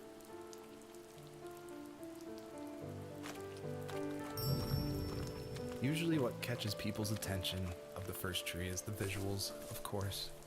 And I was inspired by a lot of people making these levels. The second level is inspired Sorry, by oh, just these shit. beautiful autumn photos of a real forest. And this level, the Jade Valley, is inspired by the artwork of Heather Penn, who did the Overland games. I just love those greens with a lot of gray in it. I love the strong vignettes in the corners of the frame. And of course, this environment pack was made by the very talented Swedish designer Mikael Gustafsson. And of course, his initial designs inspired me, and I was able to build off of that. And I'm really grateful that he allowed his environment pack to be made publicly available. W him, bro. Shout out to him, to chat, follow him right after.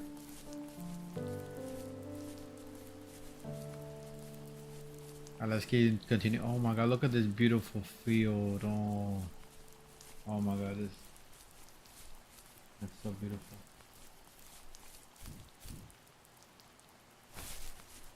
Kind of sad seeing all these flowers and then being prepared to see death.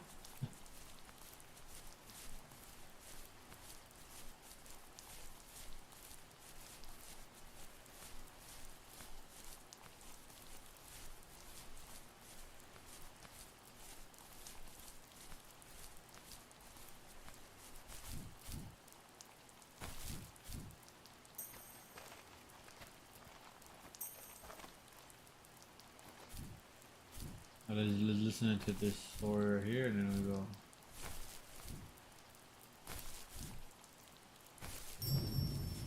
By now, you've probably caught on to some of the themes I love to explore in these stories. And the big one is of this tree, the first tree on Earth. And a lot of people have asked me, what does that mean? Why a tree? And basically, it boils down to this delicate balance between nature and its relationship with life and death. Yes. And I love these stories where they put like these microscopic relationships, like something of like a father and a son, and juxtapose it next to this epic story of like the creation of the universe and the first tree on Earth, and how they can be equally as important, because in my mind, like, my family is as important as like the creation of the Earth. And it reminds me of like some of the stories I love, like The Road by Cormac McCarthy, or The Tree of Life by Terrence Malick. Basically, I wanted to make sure the player felt that there was a higher power than themselves, and that there was something watching over them as they went through this story.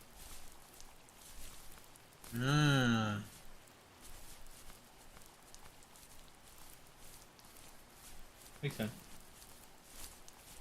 I'm going back here because I think I have to go here anyways, so before I keep going over, let me just go around and then go back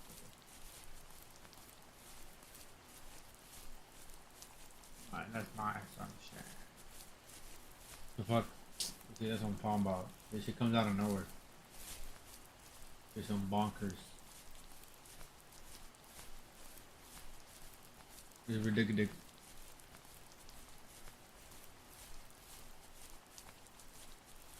It's sad because I already know.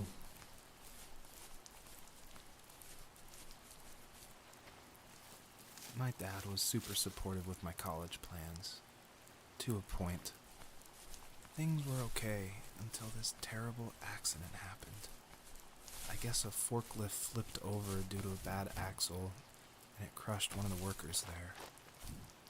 My dad didn't eat for days, even though he wasn't directly involved. It devastated him. Not only did it hurt the business, but it just freaked him out. He would talk in his sleep, muttering things about firing people and saying sorry. One fateful day he approached me, said that since my school search wasn't going well, I should finally be a man and take over the family business. He said one day he was going to die, and that all of his work, sacrifice, and even that man's life would be wasted in vain. I just lost it. Teenage me just exploded at the thought. I screwed up. I said things I shouldn't have.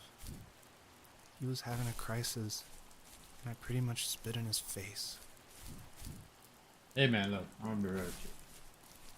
You're not wrong to react like that too. So Because he's also putting pressure on you, and it's not his life to control, you know. So while yes, it feels like that, you're not in the wrong. It feels like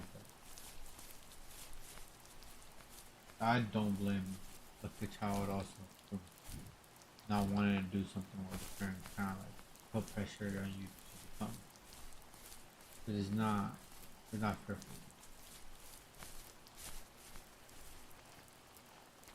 Let's keep going over here. There's somewhere over here.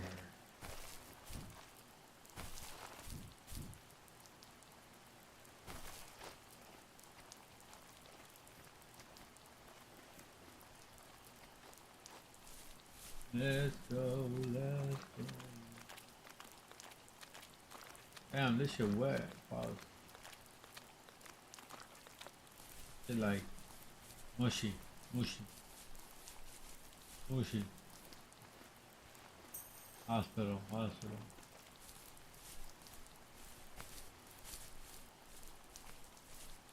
Mushy, mushy. Man, where the fuck this shit at?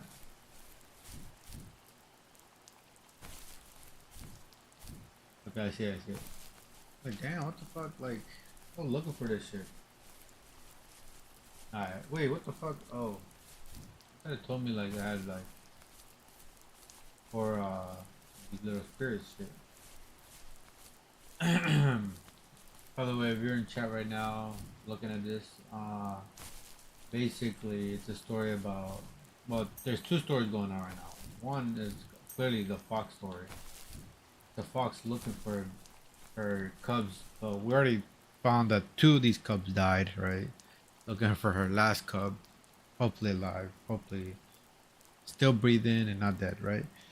And then there's a second story which you're about to hear right now. It's about a couple that woke up middle of the night talking about this, basically, this being a dream. Was that the last time you talked to him? No, I called on holidays, and he would call on my birthday. I guess we acted like nothing ever happened, which was stupid. Didn't want to There's ask an about actual his picture. lumberyard, and I'm sure he didn't want to ask about my job search. I never went back and Oh, I could visited. do further. I think the last conversation we had was about what movies we had seen and what Oh, exactly shit, a let me best go zoom boy in. is in the credits. Best boy. I thought he would be here so much longer.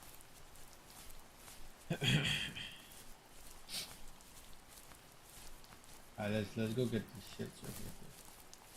Forklift, forklift. Be careful, forklift. Sorry, sorry. And let's get these two. Boom, boom. Let they go back.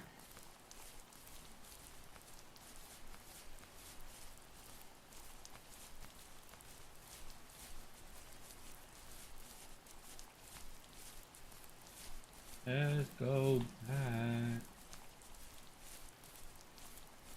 Car watch. Shit.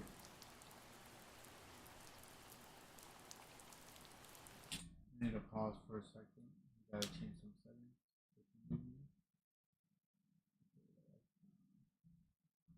I'm gonna change something, but it doesn't let me change. Oh, I know why. Accounts.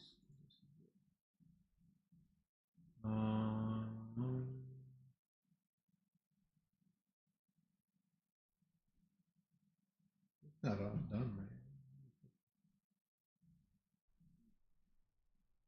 right? Oh, that's funny.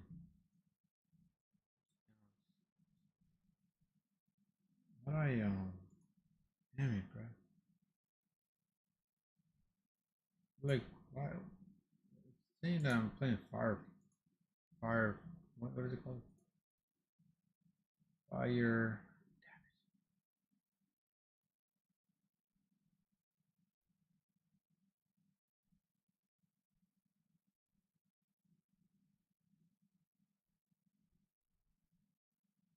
Sorry, give me a second to edit. Game title is called the first tree. First tree. Yeah, there. Okay. Sorry, I had to change that up. Okay, let's go back. Boom. Back to the game.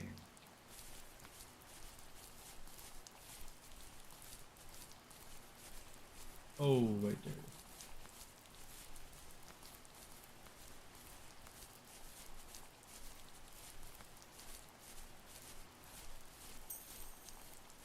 One, two,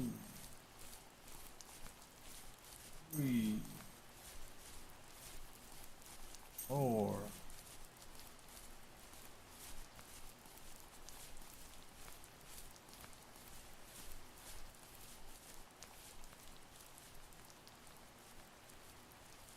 I don't know, it could zoom out.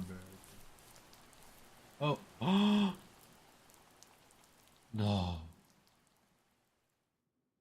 no, bro, no. You killed all In the three of them. distance, the first tree illuminated the wasteland. She couldn't go home anymore. She did the only thing she was capable of: moving forward. My dad died alone in the middle of the wilderness. I should have been talking to him more. I should have done a lot of things differently.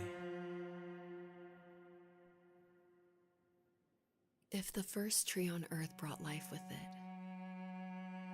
if it taught the birds to sing and fly and showed saplings how to grow, what could it do for us?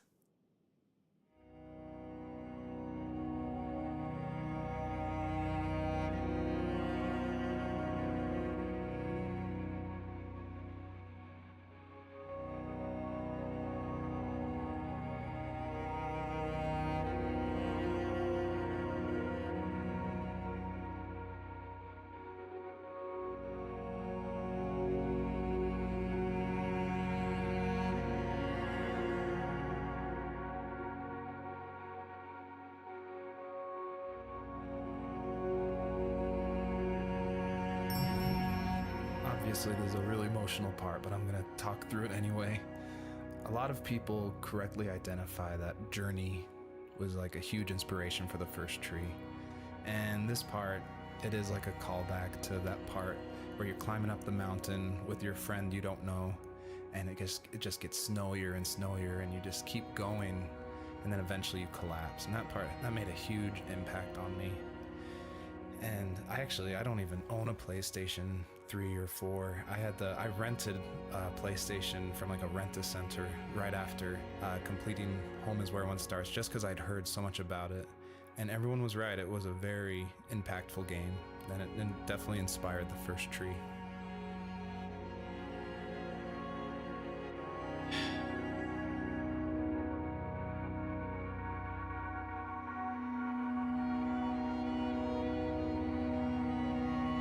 There was a letter I received yesterday from a name I didn't recognize, with a quote I can't stop thinking about. Death is not the opposite of life, but a part of it. More and more, I'm realizing one important truth.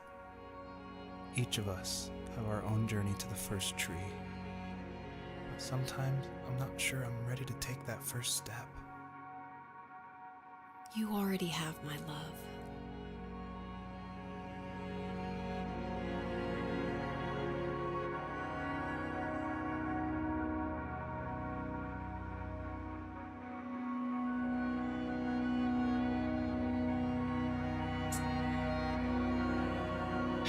I'm so sad. I swear it's so sad.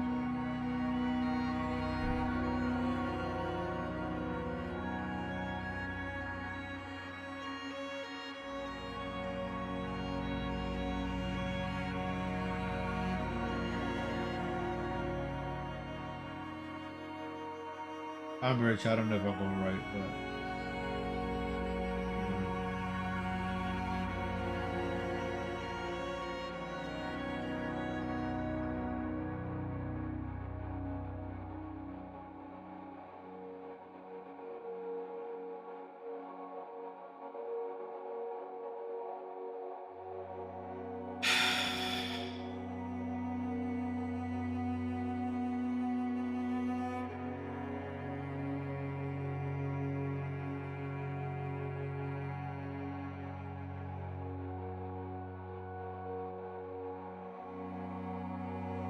What we type in chat? Can't wait to see you again.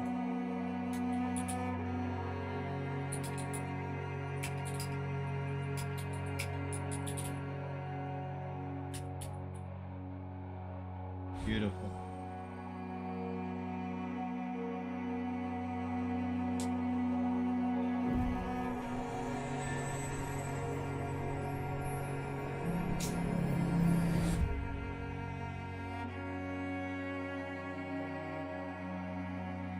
I guess her journey was over. But I have no idea. It was only a dream. A distraction from tomorrow. I don't think dreams normally bring back to memory so many important feelings. Maybe it was just a dream, but it was also a gift. Yeah, I suppose. But tomorrow we're getting on a plane to the last place on Earth I want to be. The only person that would have made the trip worth it is gone. You're going to see him and be with him one last time before you say goodbye. I have one last quote for you by Emerson, sealed in an imaginary letter from me to you. It is the secret of the world that all things subsist and do not die, but only retire a little from sight and afterward return again. Go to sleep, my love. We have a big day tomorrow, but I'll be there with you every step of the way. Thank you. Thanks for listening.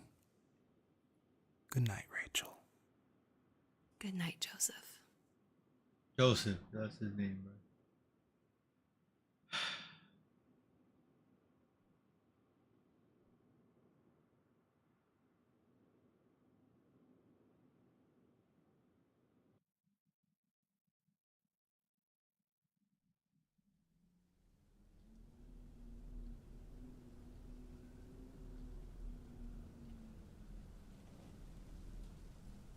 What the fuck?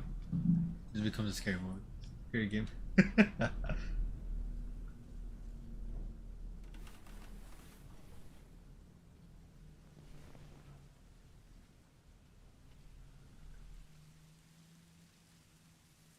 Those? No, play. What am I doing? Look, oh, I can't see myself.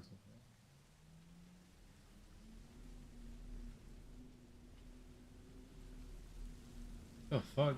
Someone robbed us? Baby girl. Baby girl, wake up. Someone robbed us, baby girl. How do I get out? Oh. Hey, baby girl, I'm leaving, okay? Don't worry about me. You're probably thinking, what is going on? And that was definitely my intention for this epilogue part of the first tree. This is my favorite part. This is the part I'm most proud of. Epilogue. And it definitely, like, it's supposed to evoke this, like, what is going on? Where am I? I was not expecting this. When I was marketing and blogging about making the game, I never showed anyone this part. I never told anyone. I never shared screenshots. I wanted it to be a complete surprise. And I also wanted it to feel a little creepy because it's totally inspired by those nights where you wake up in the middle of the night and you can just hear the sound of the wind outside the house and you can't sleep. So you walk around in this like twilight stupor. And I would say the whole first part of this game where you play as the fox, its whole purpose is to set up for this conclusion. So yeah, I would encourage you to look around and see how many things you recognize from the earlier part of the game. I don't recognize shit, no play. Okay. Well, he's telling me to go look around, basically. Let's see what I can remember. Let's see. This table, probably. Lot ass fucking refrigerator. Puffies.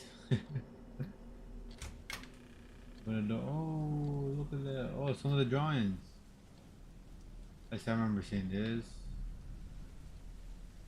Paintbrush. Face. Ooh.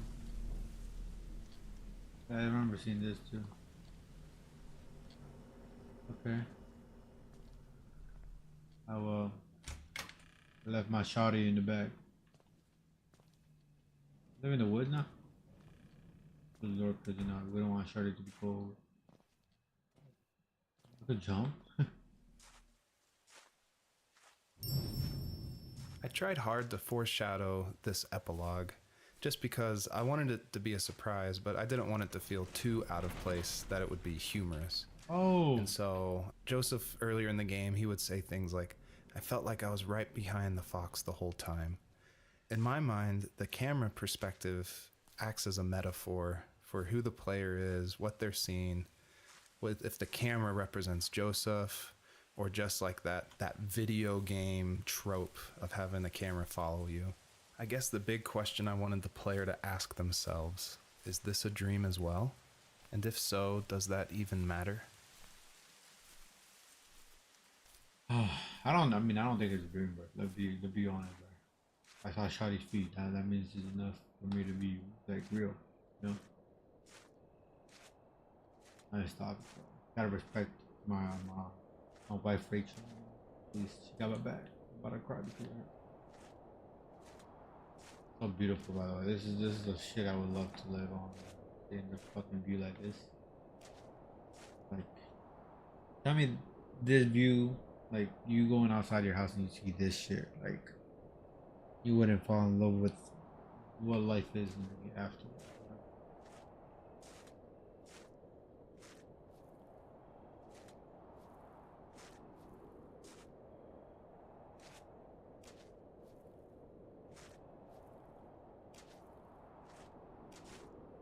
Should I just kill myself? Let me out.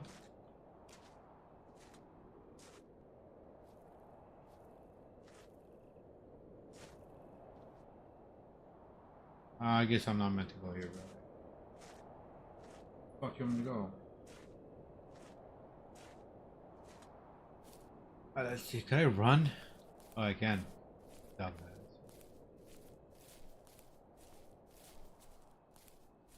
Like, why am I not running, bro? Oh my god, this guy can't jump for shit.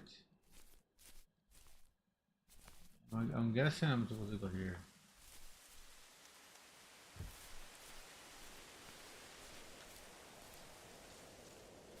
Bombo Claw, you want me to go all the way over there?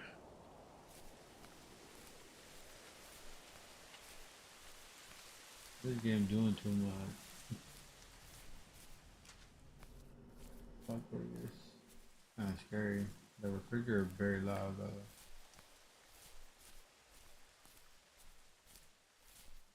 Fuck, if I started walking by myself like this, I would be so scared. I don't know why they would want you to come down. I mean, that's what I'm talking about. That's that shit I'm talking about. Yeah, you're right. This game is not a scary game, right? What the fuck?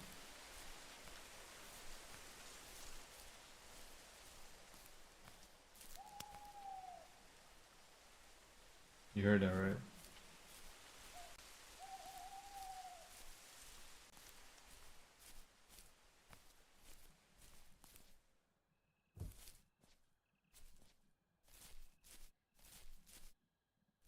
My ass is not a scary game.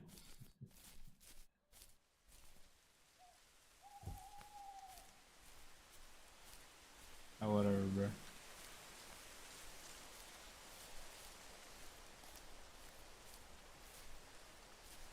I wish my wife woke up so I could go with her instead. I'm a little scared.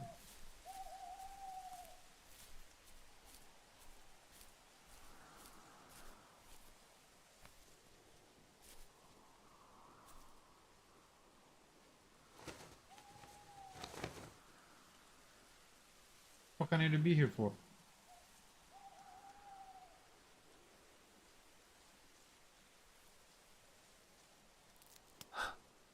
What the hell? I ain't gonna lie, that scared the fuck out of me. The fox. Case it. What the fuck is it doing? What you doing in my property? Let's look on this. I purposefully fade out the crosshair in the middle of the screen because I wanted it to be a direct callback to the camera following the fox in the first 5 levels of the first tree. I wanted to go for that gut reaction that this was very familiar, yet totally in a different world.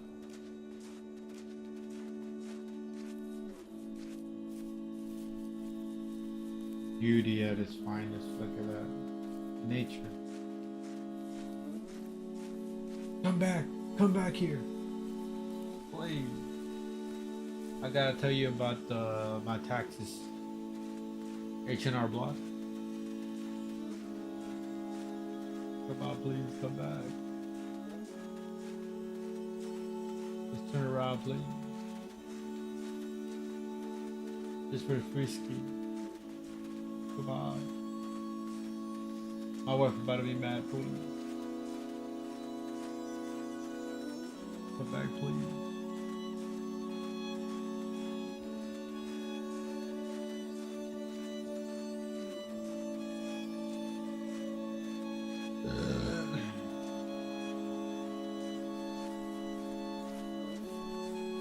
You know, damn, I catch you, huh?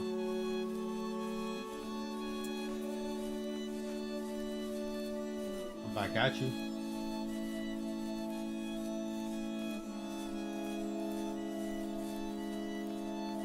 Come on.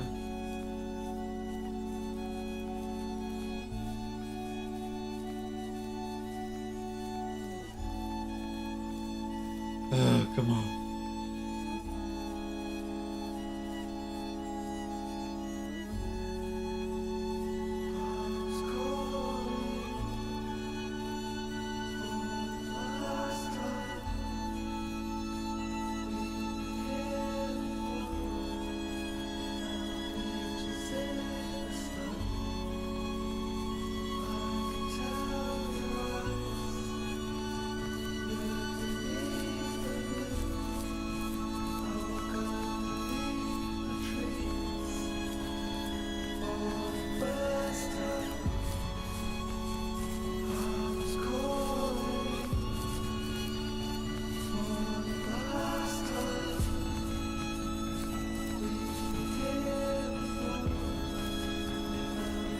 I gotta.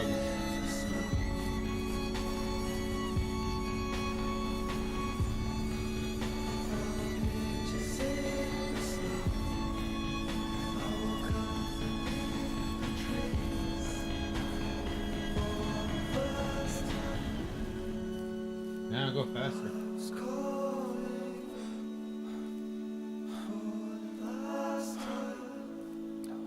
What is this?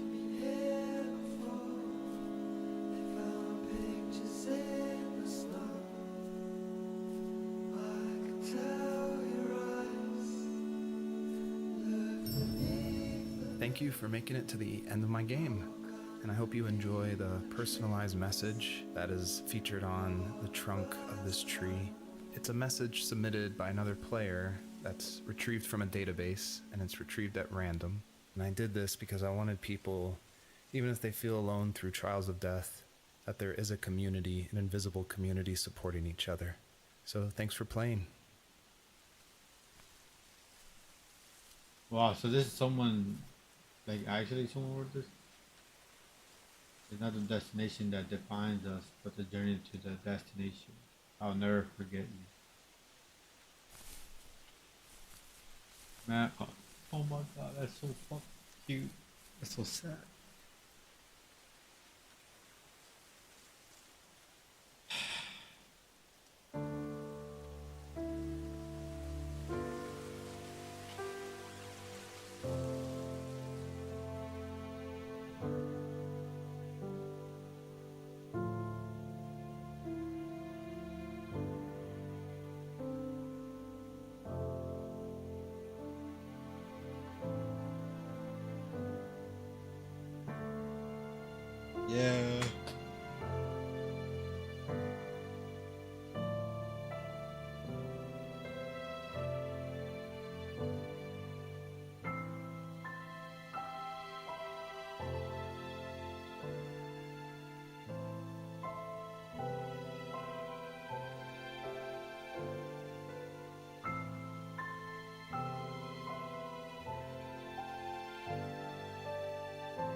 No, I feel like my message was kind but I like the idea of it. It's actually pretty good. There it is, guys. The first tree. Uh,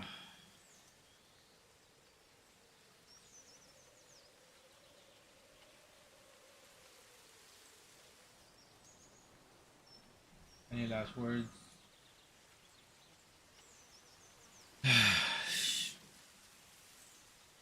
A good game. I do want to say it was a good game. Oh, let me lower it. Never mind, I can't lower the volume. So let me exit out. A good game. I would say that. We're about to end, by the way. So, actually, let's keep it. Final words, final thoughts. Good game. Would recommend if you like storytelling, especially in this type of deeper level. In a way, you know, the conversation was pretty good. Um,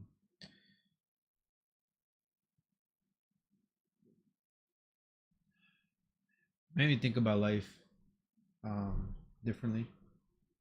I can't say it's gonna change how I view life. Obviously, I already had the idea of how I view life myself. I've been through, well, everybody's gone through stuff to understand what they think about how what life is, basically, right? I do, I do want to say that it does make me think a lot, though, about what death is for people and different type of backgrounds and all that stuff, right? And how they express themselves to talk about death, you know, like this, the game developer used a game to express how he felt, kind of lost with his feelings of understanding why, what is death in a way, you know, and why this happened, and how better way to express it in a way, you know, like what is the best method of expression about someone's death, you know. So overall, I rate this game 8 out of 10. Most of the points go to the story,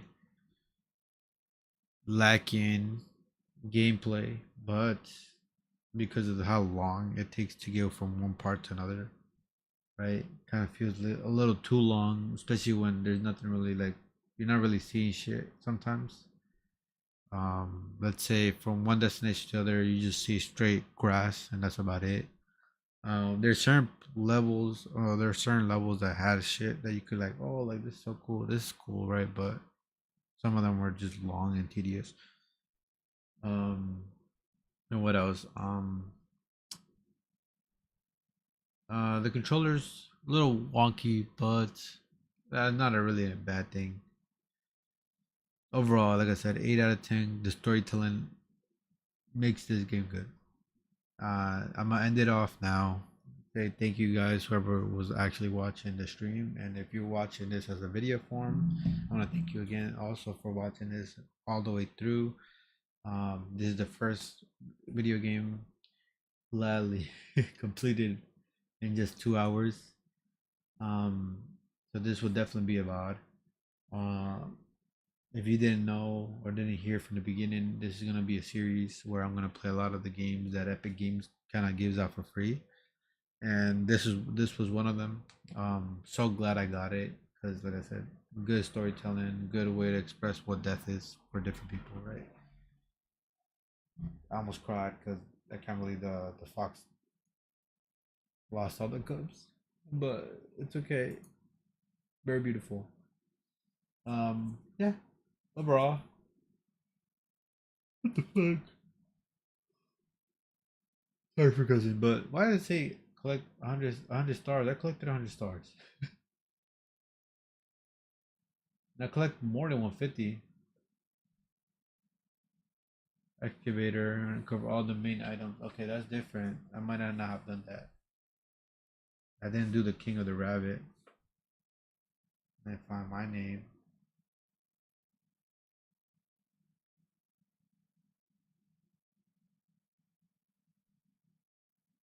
I finished the game too. What the fuck? Like, where's the achievements in this game, bro? Why do I only have 3? Whatever, bro. But yeah. Overall, thank you for watching again.